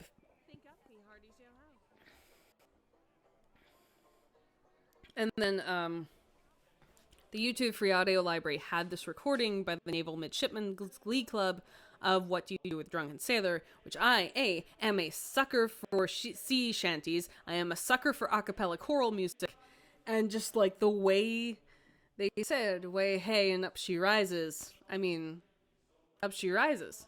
Like, Red is ascendant and coronated on the throne of piracy here. So I had to sort of eschew my usual credits music for some love of the Midshipman's Glee Club. And that was the Pirates video. The latest of my babies.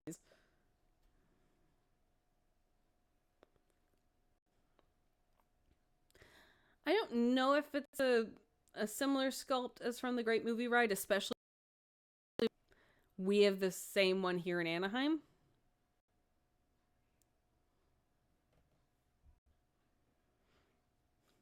So it might be a completely new sculpt. I wonder if they based it off the original Red head sculpt, but like made her face more realistic, and because they have that technology now, they've made great strides in animatronics and sculpting, but also like face sculpt of original Red, but with no makeup, more realistic. That's my bad. Hey, you guys see yourselves on the patron list. Thank you, my patrons. I mean, you're mine and Charlie's patrons, but yeah, let's see comments from there. Yay to Lance Turley, who said the Key and Peele song. We say yo ho, but we don't say ho, 'cause ho is disrespectful, yo. Tony linked me that when I was writing this episode. As some Exonic ships my Swarf mom with Hillbilly Tourist, which is really, I mean, I ship them if they're they can be awkward and ignorant together.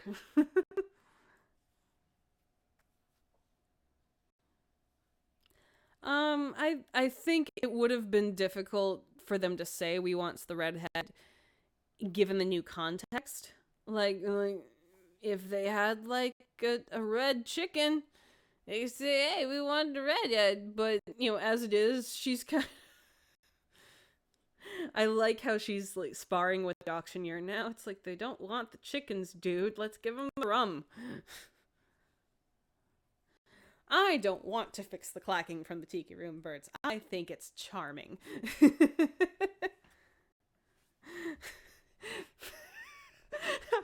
Jonathan, how dare you? That's just how singing mockingbirds sound. Lisa Sturgis misses Blackbird on the ship. I know. Blackbird? Blackbeard. We've been talking too much about Tiki Room. Is that foreshadowing? Wink. I agree with Dave in that when we were talking about this as a group, he laments taking out the auctioneer's original dialogue because that's some of the only original Paul Frees voice work in the Pirates ride. Paul Frees, as you know, did the narrator for the Haunted Mansion, vaulted Disney voice actor, and did a bunch of stuff for the parks. He was originally a lot of characters.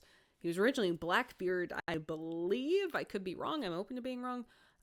But I know a lot of his voice work was taken out when they added the movie characters to the ride, and the auctioneer was kind of the only one left. So when they changed that, we kind of lost Paul, which sucks. But we gained Red, so like for me, it's a net positive.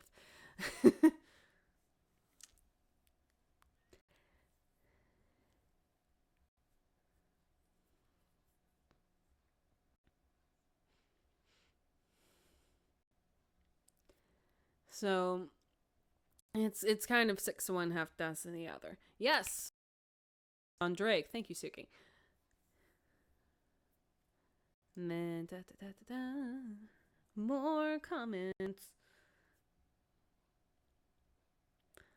I had a lot of influx of people I have not interacted with on social media linking this when it came out. And I was like, oh, this is a pleasant surprise.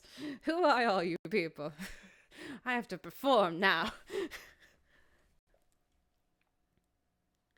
I'm gonna butcher this name. Thalabidio. So this is a really interesting angle, surprising a write about bad people and about the fact that they're bad people, but with humor, has lasted that long in the first place, really. Writing it as I was getting old enough to question it, I remember starting to wonder what the appeal of telling this story was, to the point you devote a whole attraction to it, taking time to focus on these sorts of scenes. Would I like it at all without the context of the fond earlier memories of the ride? And while it's kind of a ridiculous, they're auctioning chickens, I do like Pirate Redhead. That seems to be the big consensus, that the auction itself is kind of silly, but we get Pirate Red, so it's better. But they make a point in when you're a kid, you see the cartoon pirate, even back in the day, like, oh, yay, pirates are fun. I mean, pirates were cartoons in The Adventures of Tom Sawyer. Like, it was just a dream of Tom to be a pirate one day. Like, it was a thing you could do. And then as you get older in the original ride, you kind of see it for what it is as you get older. And then it, like, adds layers. So Pirates was kind of built for that sort of longevity. Whereas a kid, you see, yay, fun pirates. And then as an adult, you see, oh, these are horrible people. These are horrible people, and they're going to get their comeuppance. Which is a cool thing, you know, if you're taught to analyze things in real time, which I assume was a normal part of education in the mid-century. But then culture had to get in the way and turn pirates completely into the cartoon. And then Disney had to buy into that cartoon because that was marketable. And so it's different. It completely changes the context once you have like that whole different view of it, and the nuance and kind of almost betrayal that you get as an adult after seeing it as a kid, it's sort of lost. And it's especially lost once they changed it to fit the movies, because yes, we're supposed to root for Jack Sparrow. Adults are supposed to root for Jack Sparrow. He's not he's chaotic neutral. He's but yeah, once they changed that, then they had to change everything, or it was going to fall apart from an analytical standpoint.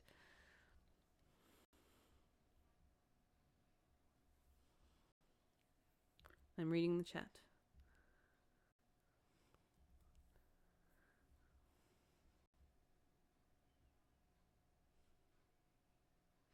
Oh! Paul Frees also played Meisterburger. That's you can't not say it and laugh.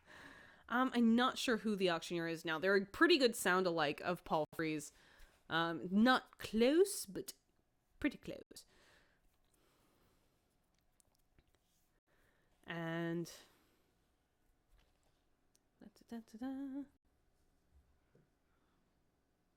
congrats, Casey.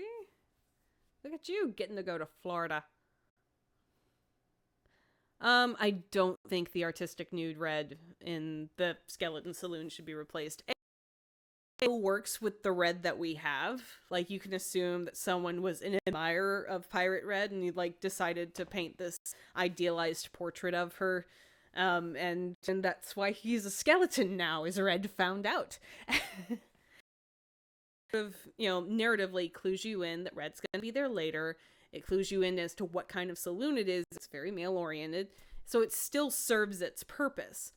And it doesn't have, the implied violence that the winch auction has.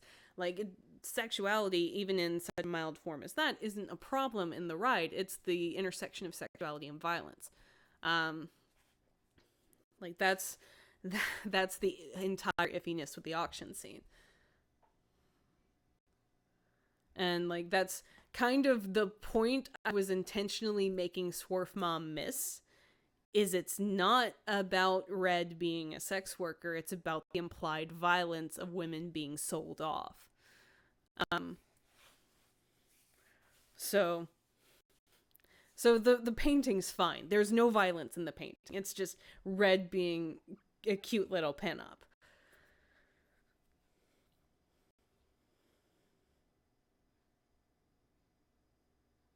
A demonetized symbol with devil horns. I will attempt to not have actual photographic nudity in any of my videos. I'll try and creatively get around that. If I do, I'll have to figure out a good censor bar. That's a fun one. But I don't think painted nudity should count, 'cause I am an artist. And I've had to deal with boobs, and tatty whackers all through 4 years of school, even at a faith-based institution. So, if the Presbyterians didn't have a problem with it, neither do I.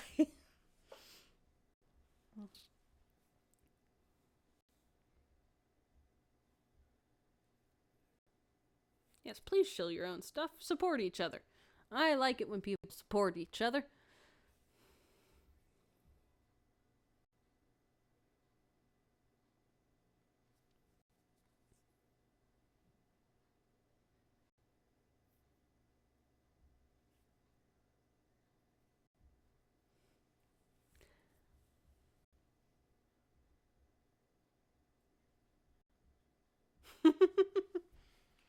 I forget what screen grab Tony took for Charlie's face for that censor bar. That was still, oh, it was so funny.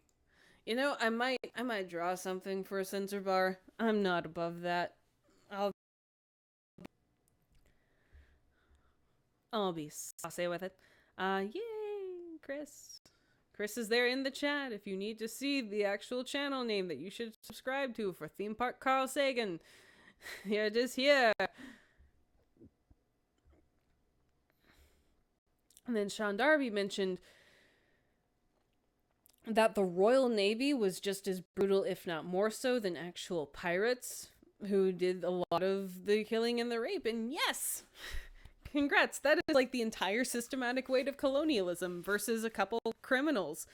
Like, if you look at it historically, yeah, the Navy was doing the same thing pirates were doing, but they were doing it to people not considered people at the time, which is an uncomfortable thing to think about. Like, there was also a lot of abuse and hazing and malnourishment. Like, the Royal Navy was a bit effed up. Not everyone was distinguished Jack Davenport as Commodore Norrington. It's history's gross, y'all. But yeah, if you like compare the relative patriarchal freedom that came with piracy to the entire systematic weight of colonialism, Pirate Red's coming out okay for me. Mac and Cheese TV said Social Justice Clerk is my new D&D class. I think it should be a D&D class.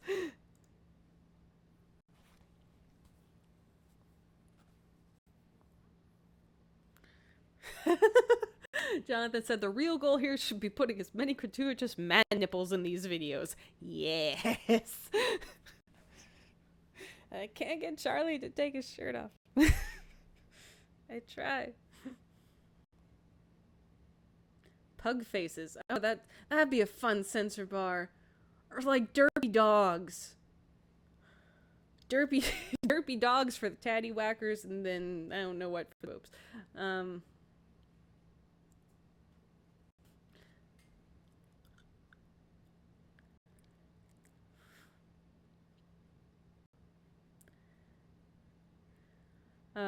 Clark Griswold said, I'll roast Gaston for Haley by calling him a discount Bruce Campbell. You know, if that live-action Beauty and the Beast had been made in the 90s, they would have gotten Bruce Campbell for Gaston. It would have been perfect. It would have been absolutely perfect.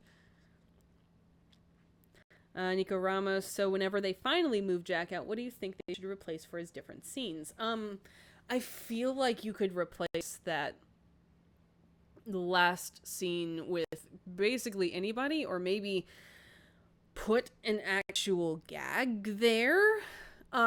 Because, like, if you're analyzing that last scene, it kind of comes after the best gag in the ride, and that the pirates are so drunk they're shooting at each other and surrounded by gunpowder, and they're going to blow themselves up, and maybe that's why they become skeletons. And it's circular at the beginning of the ride, but then, oh no, the very last, almost like an ends credits tag, is Jack Sparrow living it up back there. Which kind of throws off the weight of the scene preceding it, which was so strong. And you mean Her Royal Majesty Elizabeth Swann, King of the Pirates? They should have kept Elizabeth. They should have followed her. Like they had the things we missed with less Elizabeth.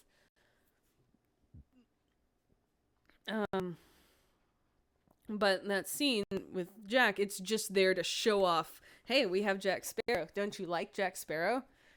Bask in, like, this scene of just Jack Sparrow. He's been hinted at previously. You've only seen bits of him. But now, you know, you've been such good boys and girls. We're gonna give you a full body shot. So if they had to keep a Jack, I think that would be the one. Just so you could have that cameo. Pooped Pirate, I have no idea what would replace Jack and Barrel. Be like a little Jim Hawkins type character. That'd be cute. I'm not opposed to keeping Jack in the ride in some capacity, because that symbol is going to outlive the abusive asshole who played him. It's not entirely a problem. But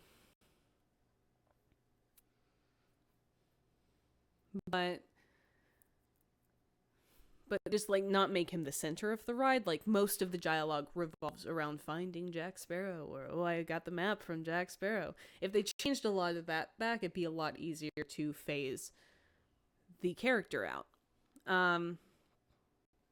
I have seen footage from Shanghai's Pirates. It's crazy, and I want to ride it, but I'm glad with the pirates we have here in Anaheim, because it's the original. They have some really good effects. A lot of them are digital based, though. Like, they added a new effect in the grotto in Anaheim's Pirates that I'm not going to spoil, but it's all natural. It's completely just pure optical illusion, and it works perfectly, and it works well with the mythos that the ride's trying to create. Ooh, I like the legs idea, Clark. Very good. Yeah, like, we can downplay Jack, acknowledge that he happened. Because I still like Jack the character. My first fanfic was Pirates. It was a birthday gift for a friend.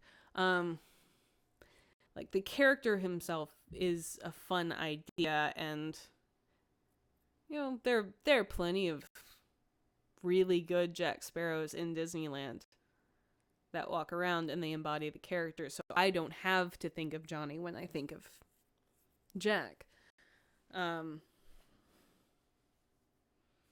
So, yeah.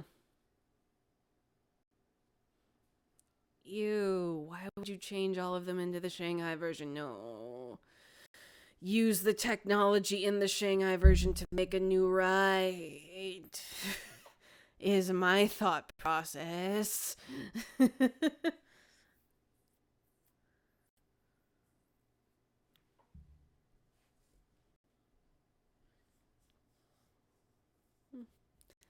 The Orlando one has more problems than the Anaheim one. It has some nonsensical sections. I still love its queue. The Orlando queue is so much fun. The Disneyland queue serves a very important purpose, and that is what I'm in a video. But it's put Red on a chair near the gunpowder scene. Maybe, like, if you were going to flesh out Red more. But I also like keeping it like vignettes. Like, these are all different people that live in the same world. So, like, it doesn't there doesn't have to be a cohesive storyline. I am an old school Disney person like that. You don't have to tie everything together, because Universal's weird. That's Charlie's bag.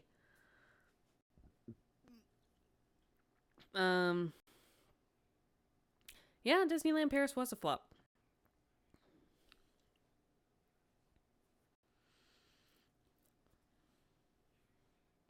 I have heard there is a lot planned for the Guardians of the Galaxy's ride at Epcot.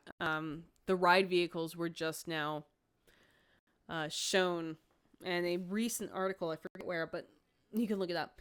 And it's basically the Transformers ride vehicle on a coaster track.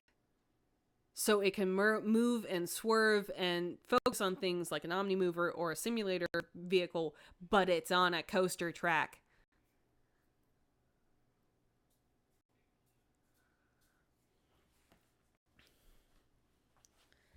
So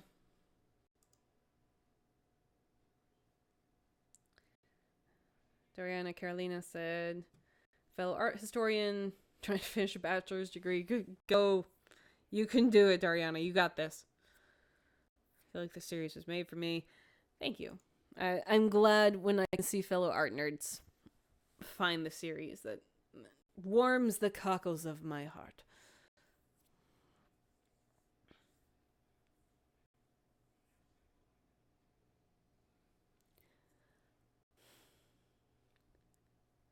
So we're going to wrap up now, because those were the first 3 proper Art Theory in Disneyland episodes,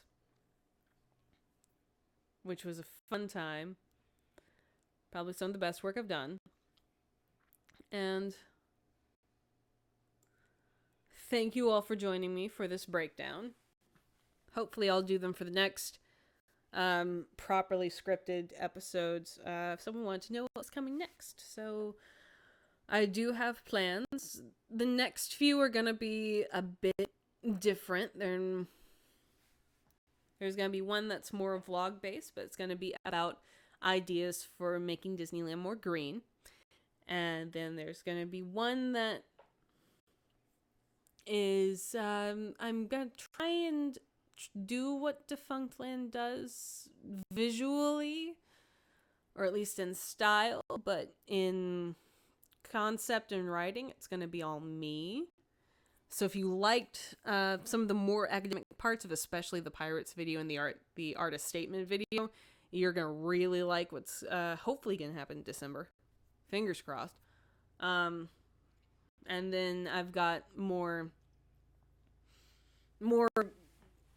it's too soon to call it classic, but wacky and on camera art theory episodes to go. So be on the lookout for that sometime in the new year.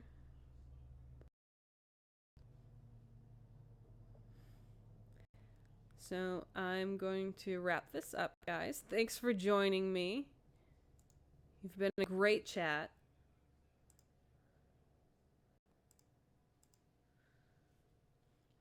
This was a lot of fun. I hope to do it again. I hope I can be more entertaining. Sorry, I lagged the stream and ate burgers and stuff.